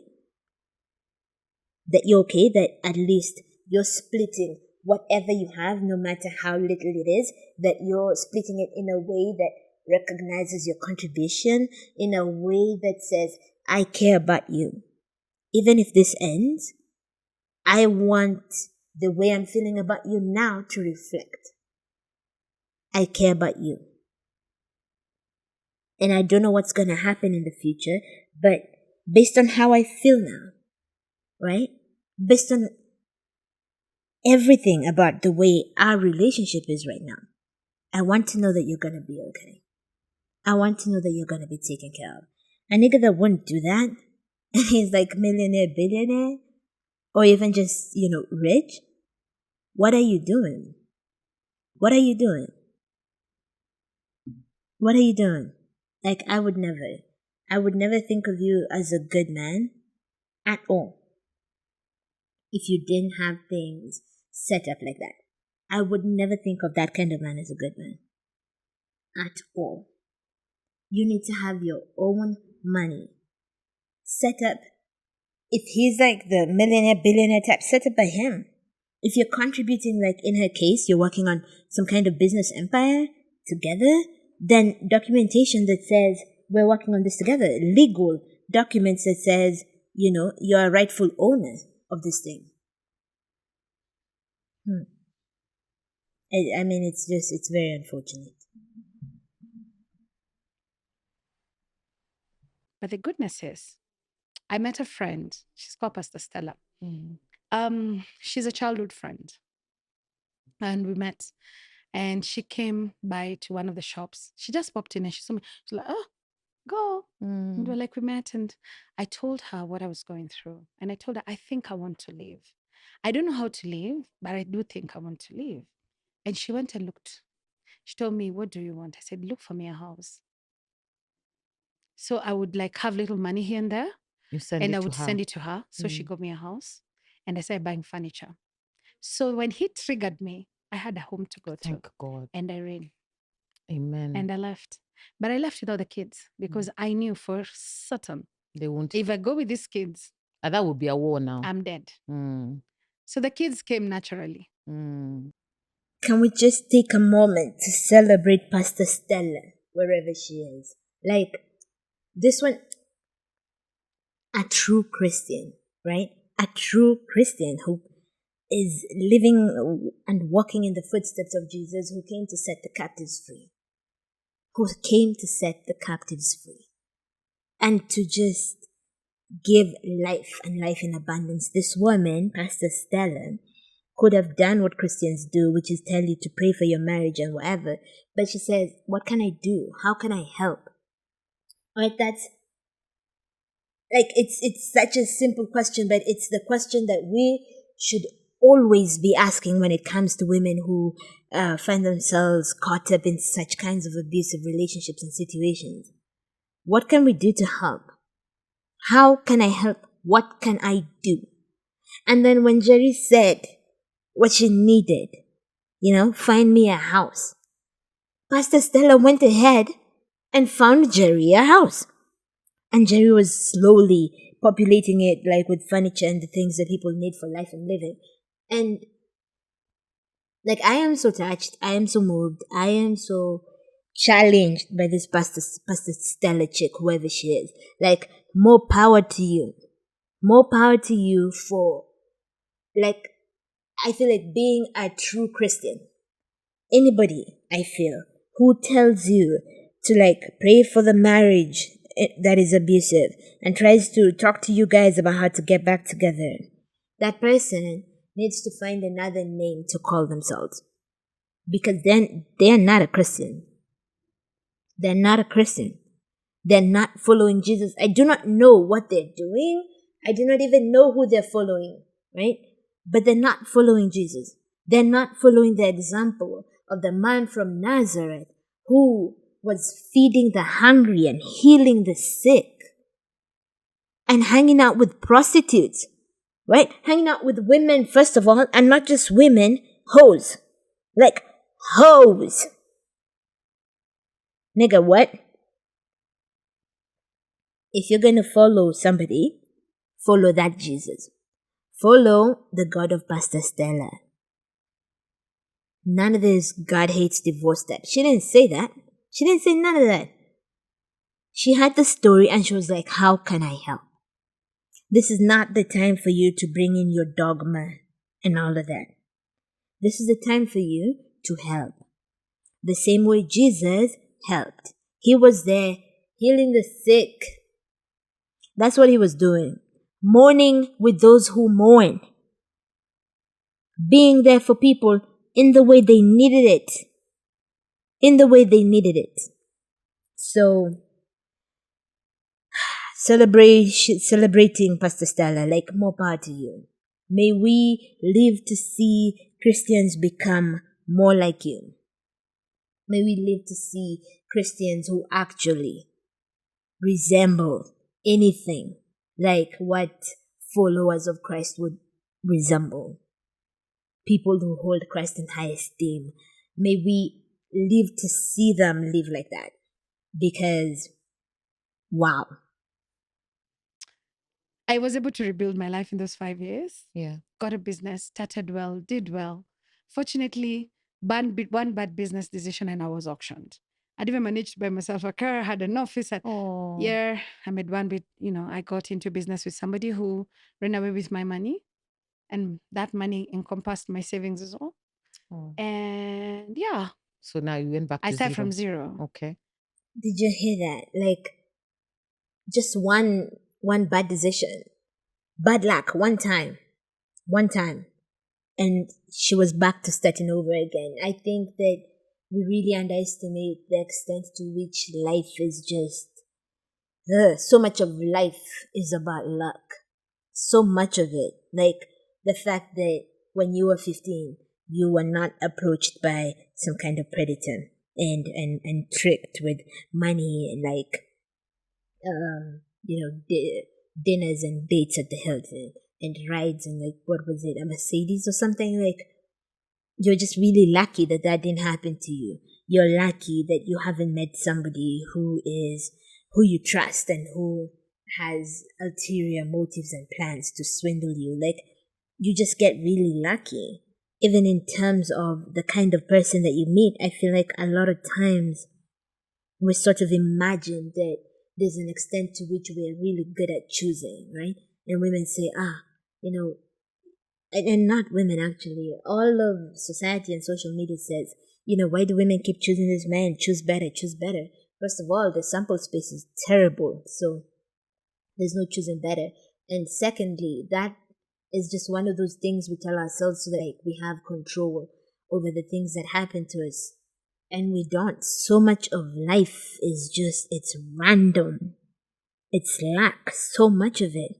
And this is why we need to work towards setting up systems that ensure everybody is safe, everybody is taken care of, everyone's needs are met. Because we cannot continue to just rely on luck and just like, no. I mean, think about even the way they start out. She is from a single parent household, her dad, and he's not like well off. And then this other side, it's like an extremely rich family, complete with like bodyguard type situations. Like, who earns that? There's nothing you can do to deserve to end up in either of those situations. It's just pure luck. And one would even argue that, I guess, the Mercedes and, the Mercedes and bodyguard situation is the bad luck bit of this equation, because it sounds to me like Njeri's childhood was good. I mean, I cannot imagine growing in a household without gender roles, where we're just like two people who love and care for each other, and because we share this space, we both contribute to the care and maintenance of it. Like, wow, that that is almost revolutionary right there. That's almost revolutionary. And so I met this man, wonderful man. I was not interested in love because I was like, so this was more like he told me I want a wife. Okay. And I was not doing so well in the department of life. And you knew that you can be taken care of. Yes. How did that work for you? And I told him, you know what? I'll be a good wife as long as you're good to me. And I had this conversation with my daughter, then 11. We had a discussion because she was like, I don't want to live with my dad. I want to live with you. And I told her, look, we have this option. So this man is giving us a home. Do you want us to go there? She's like, let's go see. So we go see. So we are like, we can live here. I'm like, so you can be a good daughter. I'm like, yeah, I can be a good wife. I told him, I may not love you right now, but I will learn to love you. Really? You had that conversation? Yes. And so this was like, everyone knows what they need. Yes. He needs a wife because he has a child. And me, I just need to be taken care of. Yes, I need to be taken care of right now because mambo ya love itakuja baadaye. Hii story ya kwanza kuambia I love you, it's too early. So we are both grown. How did that go? He's like 48. That time I'm 36. So do you see? I can we are see. not kids. I can see. Yeah, you're solidly having you a know what conversation. you're having and what you're getting into. Yes. I really love Njeri's story. Like, there's such, I think, revolutionary underpinnings to it that are easy to miss. So the way that her dad raises her is like, make an argument for what you want. There's no, arbitrary hierarchies in this house. Like, you want something, you make an argument for it. If it makes sense, we do it, right? There are no gender roles that sort of put her in like a subordinate position based solely on like her gender. Like, none of that. Everyone just does the work that needs to get did so that they live, in that house in peace and harmony, and everyone is taken care of. And then now she has kids. I think at this point it's 2, maybe 3 kids. I don't know. But when she has this arrangement with this man, so she meets a guy much later on, and she's thinking about this marriage very practically. She's like, this is what I need, and this is what I can give to you. So I can be the mother of your kids, and you can help support me financially or whatever. And it's very practical. But she does something absolutely, I think, radical, revolutionary, whatever. Like, something that I think is it's wonderful. She talks to her 11-year-old and she's like, okay, so this is the offer on the table. What are you thinking? Who does that? 11? 11. She says, this is the offer on the table. What are you thinking? Like, I think I could be a good wife. Do you think you could be a good daughter? What? Like, I love whatever parenting this is she's doing. It feels very anarchist themed. I really love it. I absolutely love how she was raised, and I love how she's raising her kids. I love it. Like, the only thing going on in my head is how much I love it. I really love it. I think hierarchies, particularly arbitrary hierarchies, and the way in which we don't give children a voice, we do not care about what they think, how they feel. I think so much of it is linked to, so much of it leads and is linked to, so it's chicken and egg, to all the violence that we see in society, all the abuse that we see in society, because abuse thrives because of these arbitrary hierarchies and determinations about who deserves respect and who doesn't, who deserves to be listened to and who doesn't. And in her household and in the place where she grew up as a child, all of that is just, mangled and flipped, and nobody cares about that. Like, you're listened to because you're a person in this household, not because of your age or your penis. Like, no. You just listen to because you're a member of this household, of this tiny community we have going on here. And because the decisions that are going to be made are going to affect you, I want to know what you're thinking. I love it. I told him, I may not love you right now, but I will learn to love you. Really? You had that conversation? Yes.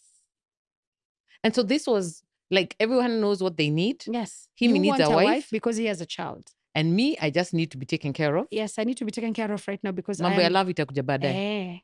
hii story ya kwanza kuambia I love you, it's too early. So We are both grown. how did that go? He's like 48. That time I'm 36. So do you see? I can We are not see. kids. I can see. Yeah, you're solidly having You a know what you're conversation. having and what you're getting into. Yes. I really love the practicality with which she went into this, because marriage used to be this kind of a very practical decision, not some kind of decision you make because of feelings or whatever.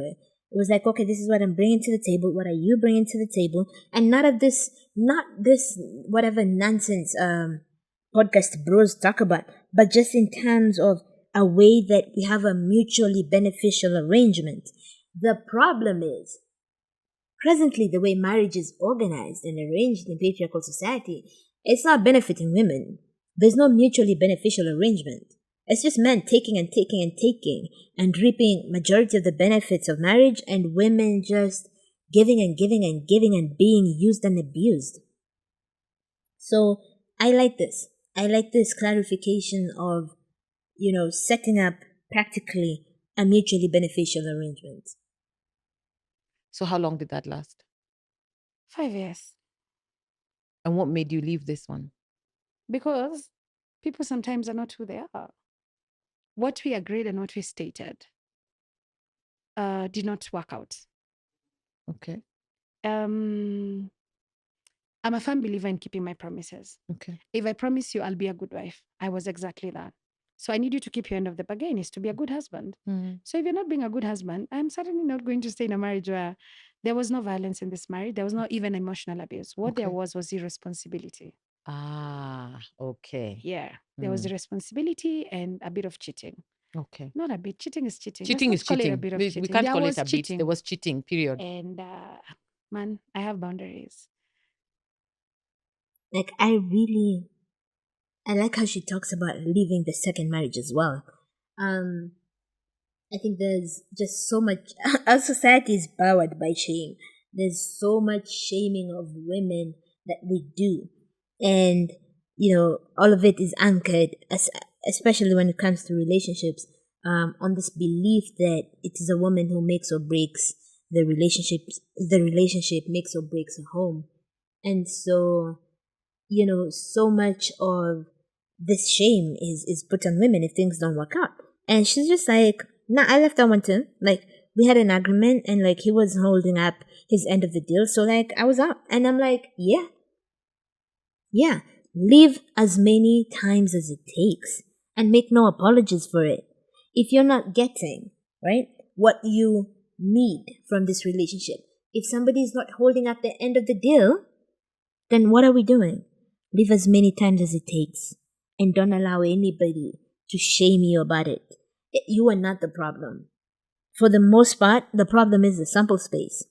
The the group from which you have to choose is largely trash. Largely. So, yeah. Live as many times as it takes. Make no apologies for it. Don't allow nobody to shame you. Fuck them. Live as many times as it takes. After women go through a tough time, I mean, I thank God I've not been through that. But I keep wondering, do you still believe in love after something like that? I mean, you've been through a relationship that you thought was real love that turned violent, that did what, and you stayed and you prayed and you fasted and you did everything the word of God had told you to do. And then you meet someone else out of circumstance and they take care of you and it doesn't work. Do you still believe in love? After I left that marriage, Yeah. it's been what, 3 years? Mm-hmm. Yeah, it's been 3 years.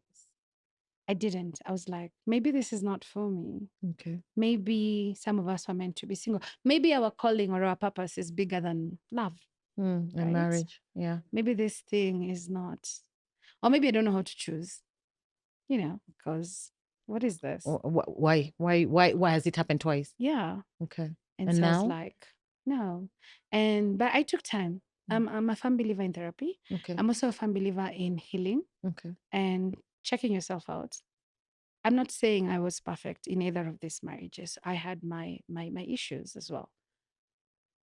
I didn't beat anyone though. Thank I God. wasn't emotionally abusive. I mean, Yeah. somebody wouldn't tell you something like that if Yeah.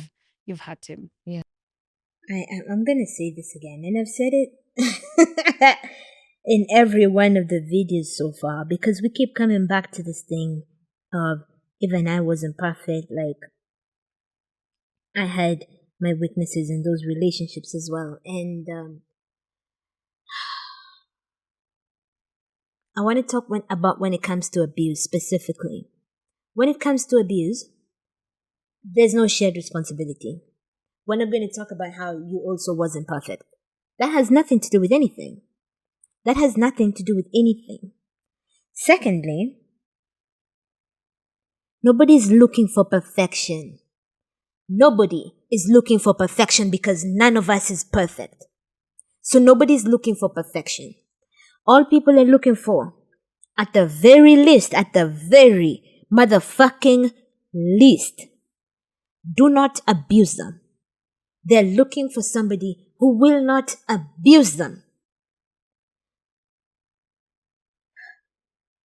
Abusing someone is not evidence of the fact that we're all not perfect. That's not the same. That is not the same. This is a conscious decision somebody is making because of the benefits that they derive from abusing you. It's a conscious decision. It is a conscious decision. So, I hate that we keep talking about this. Even I wasn't perfect. No. Fuck that. No. Not when it comes to abuse. Not when it comes to abuse. And there's no relationship in which you're perfect anyway. So that is a moot point. It's a moot fucking point. Nobody is looking for perfection. No one. There is no shared responsibility when it comes to abuse. There is no it takes two. None of that. It does not take two. When it comes to an abusive relationship, it takes one motherfucker who wants to abuse you. That's what it takes. That's what it takes. When it comes to abuse, it just takes that one motherfucker who chooses abuse. Because he could have chosen anything. He could have looked at Njeri and been like, no. This bitch is ugly, she's stupid. Like, I want nothing to do with her. She's not a good wife, she's not submissive. She keeps asking me questions. She keeps requiring me to change diapers. Fuck her. And then he could have left and chosen any other woman that he wanted. Any other woman who wouldn't ask him to change diapers and who wouldn't have questions and like say shit back to him. He could have did that. He didn't. He chose abuse. Not her. Not her. He chose abuse. So, no. We need to stop with this. Even I wasn't perfect. Nobody is perfect. So what you're saying is nonsense. Stop saying it. We all need to stop saying it. Because we always say it. We say it all the time. There is no shared responsibility when it comes to abuse. None. None. Abuse is always the abuser's fault. Period. Period. Period. It doesn't matter what the girl was doing or not doing. That doesn't matter. He made the choice to transform the relationship into one that had abuse in it. Only he did that.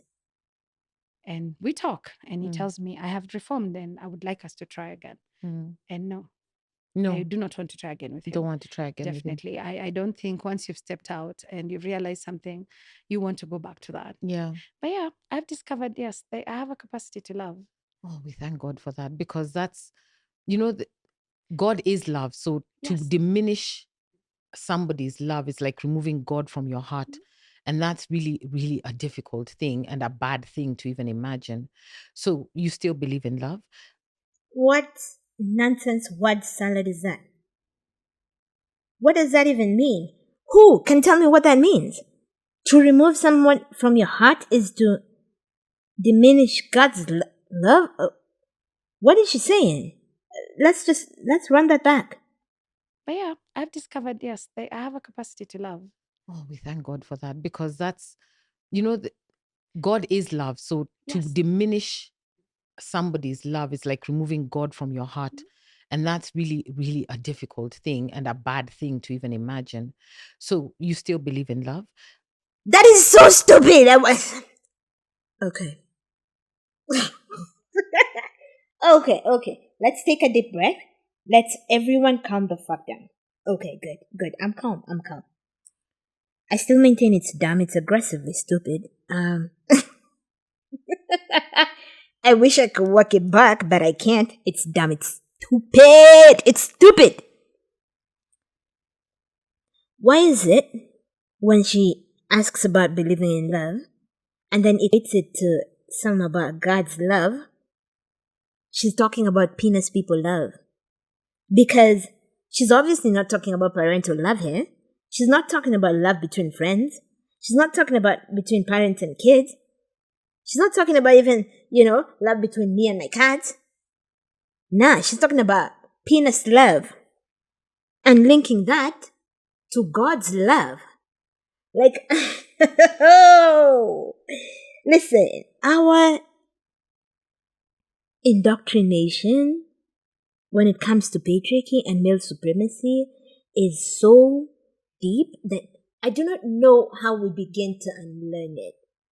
Because what's happening here is an elevation of romantic love, which, I'm sure she's not talking about queer people. So she's talking about hetero romantic love.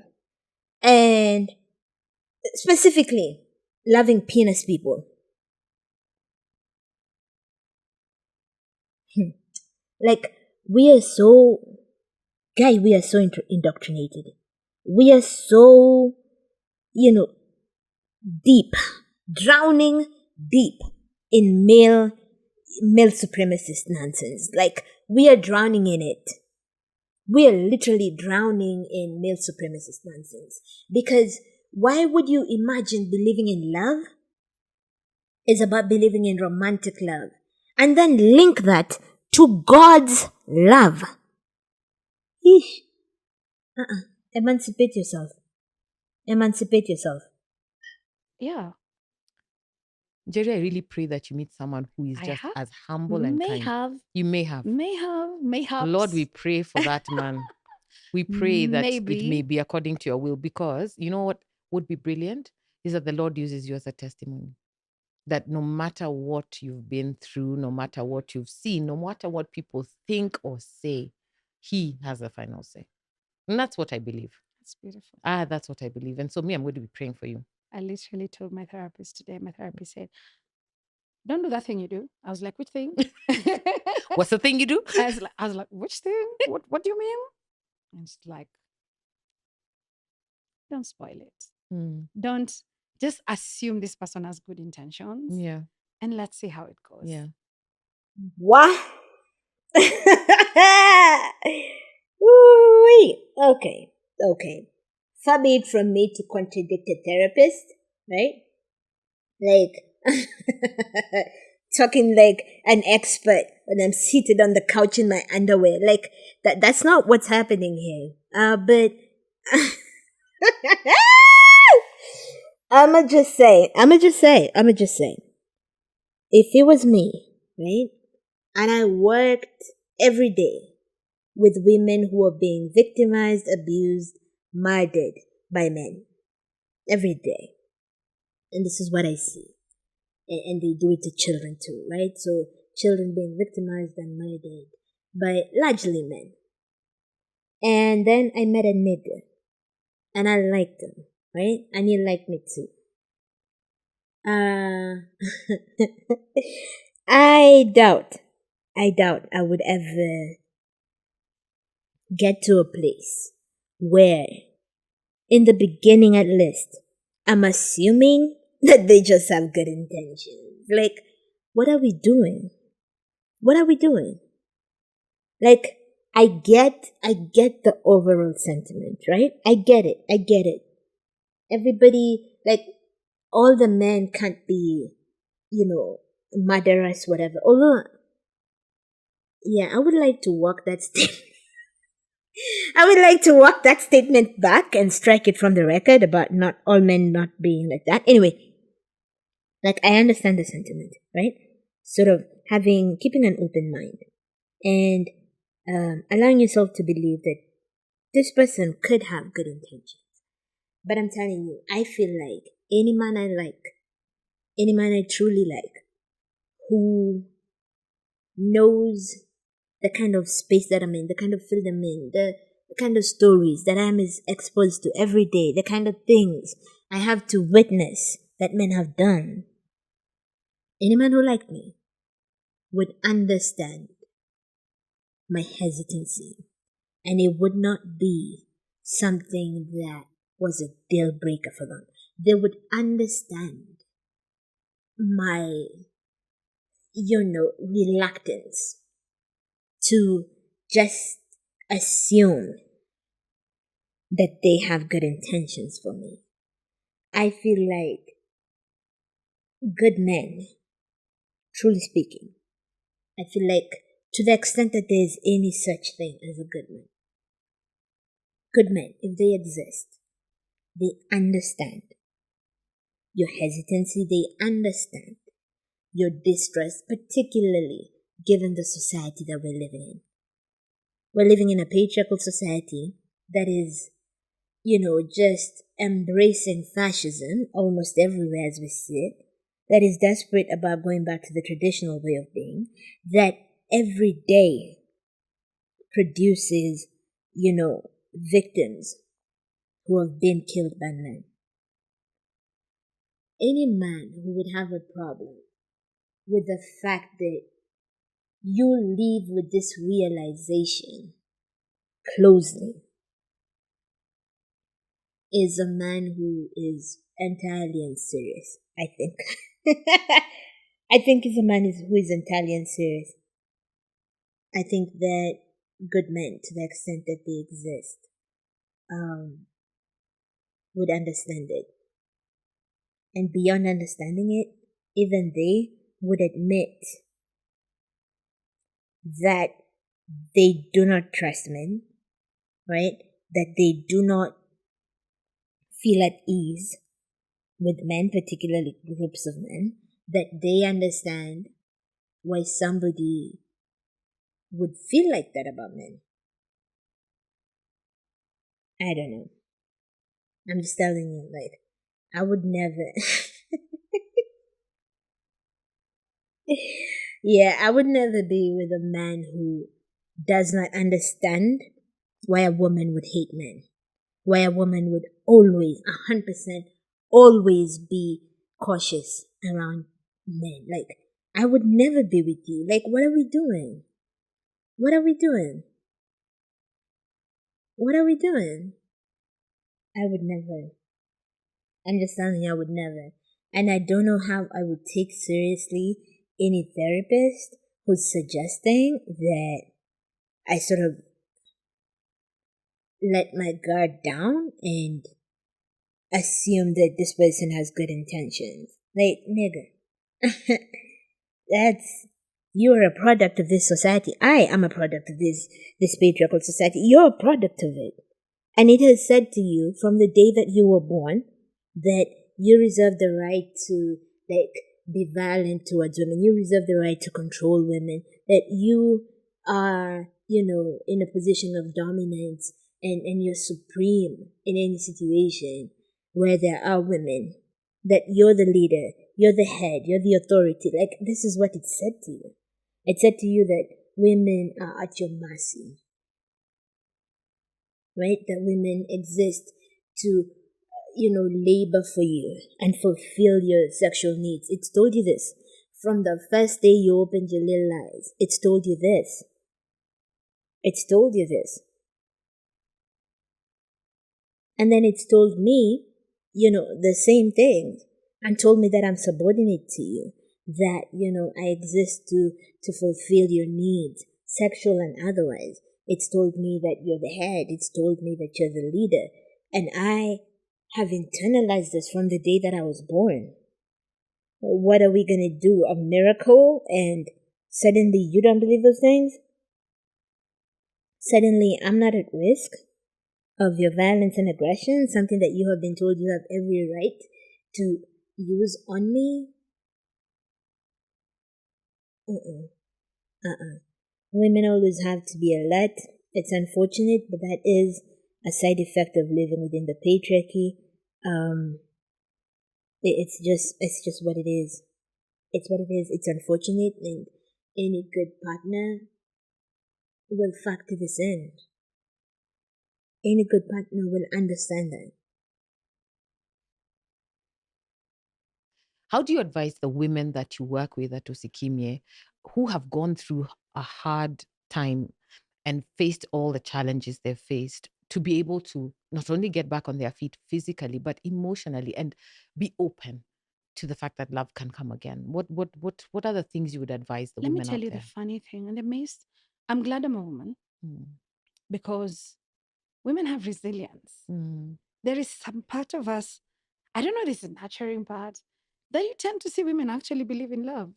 Despite everything. Like all the things, I keep thinking all the things you could advise women who have been in these abusive relationships, all the things you could advise them. The idea that you could advise them about being open to finding love again. Like all the things. Oh my God, we live in such a male supremacist society that even when it comes to healing for these women, it must include sort of, finding penis love again.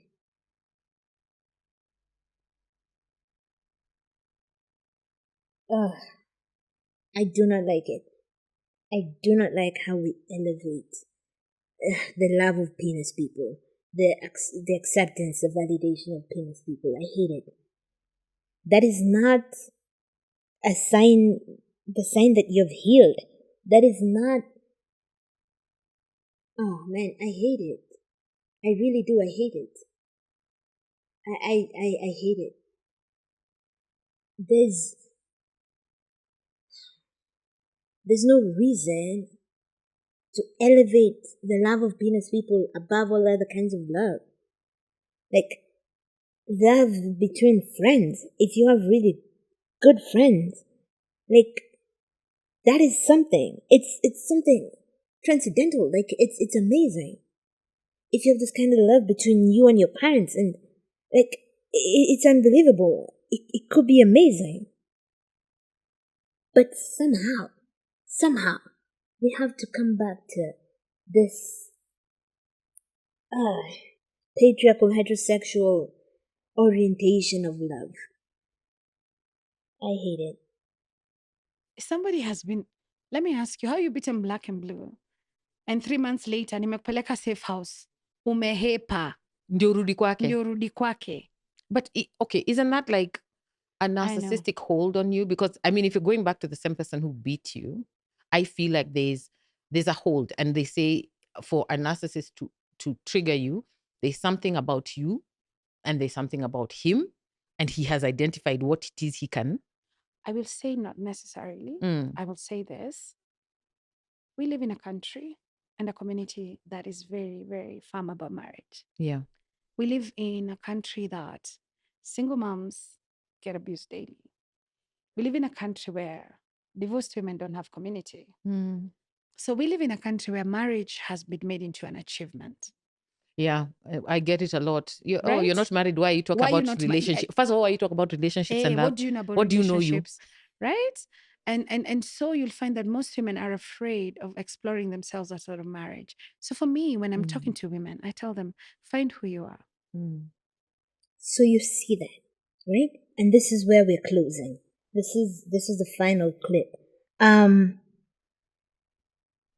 She talks about how this starts with, how women are resilient and how women, keep believing in love, how women escape from her safe houses, Usikimia's safe houses, and then run back to these men, and that's love. That's not love. That's not love. That is not love. Women do not go back because of love. You, for example, based on your own story, you didn't go back because of love. You went back because he came and found you, and you went back because you did not have the resources to stand on your own 2 feet.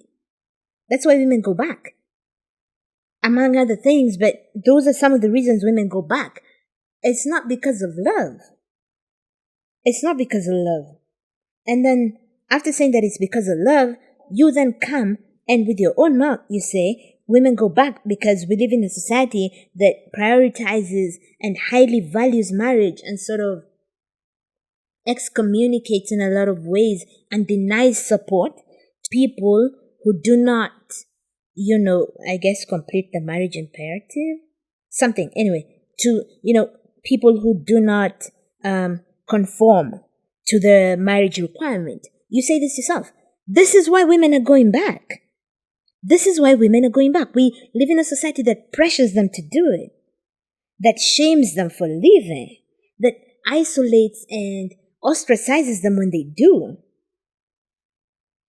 I think that, quite unfortunately, and this is another one of the lies that Mills and Byrne sort of peddles, and which is a good way to bookend it. We begin with Mills and Byrne and end with it. The lie that marriage is about love. It's not. It's not. For too many people, for a significant chunk of the population here and abroad and elsewhere, marriage is not about love. Are you kidding me? People are not together because they love each other. They're together because they have kids. They're together because they can't break up. They're together because she is financially dependent on him. They're together because God hates divorce. They're together because we are going to ostracize them when they leave. They're together because the man is not going to take care of the kids when you leave. They're just going to be like Bumpy from the Sophia and Bumpy stories. Like, listen, if we're not getting back together, aka if I'm not getting sexual access to you, fuck you and your kid. Bye. That's why people are together. It's not love. I bet you could count, as in 1, 2, 3, 4, 5, 6. Like, you could count how many people are together because they love each other. What? Like, y'all are together because of mutual affection? Sounds almost childish. Like, I'm sure it's like 4 or 5 people out there, but like, a motherfucking handful. So, this self-deception that we engage in, that marriage is about love, it's not. It's not. For too many people, it's not. It's because, you need 2 incomes. What are you going to do? You need 2 incomes. And this nigga likes you and you're like, okay. Like, he's not repulsive. I can live with him. Yeah? You look at him and you're like, okay. I guess I can live with him. And then you start living with him. And you make kids. And then once you make kids, you can't leave. You're like, now my kids are going to grow up in like a broken home? Hell nah. oh, people are gonna judge me for being a single mother? Hell no. So, ta-da! Nuclear family. Anyway, I have really enjoyed this interview, particularly because of the way Njeri tells her story. I like the highlights that she picked, because it's a relatively short interview, especially compared to the Lynn Ngugi one, which is pretty deep, and we'll do that next, and it's the final one in the series. So thank you so much for coming along on the journey with me. Special shout out and appreciation to Njeri Migwi for sharing her story, for being vulnerable enough to just let us see it. Let us see all of these things that people hide and that society says you must hide, that you must be ashamed of, and just pushing past that societal expectation that you feel ashamed and telling us. Because, as Giselle Pellico said, shame must change sides. It is the abuser who should be ashamed, not you. Never you. And so, I really love the person that she is. I love that we are lucky enough to have her. She's just a wonderful person. She's a wonderful person doing wonderful things. And I feel so lucky to just see it and to, in whatever ways that I am a part of it, be a part of it. I feel so lucky, so fortunate. So anyway, thank you so much for coming along. I hope you'll stick around until the final one. I hope you have been watching the rest. If you haven't, that's cool. Thank you for whichever one you have watched.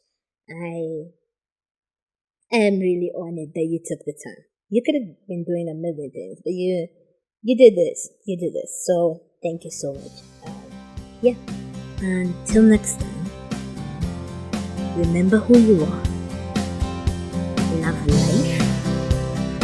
Love people. And stay lunatic.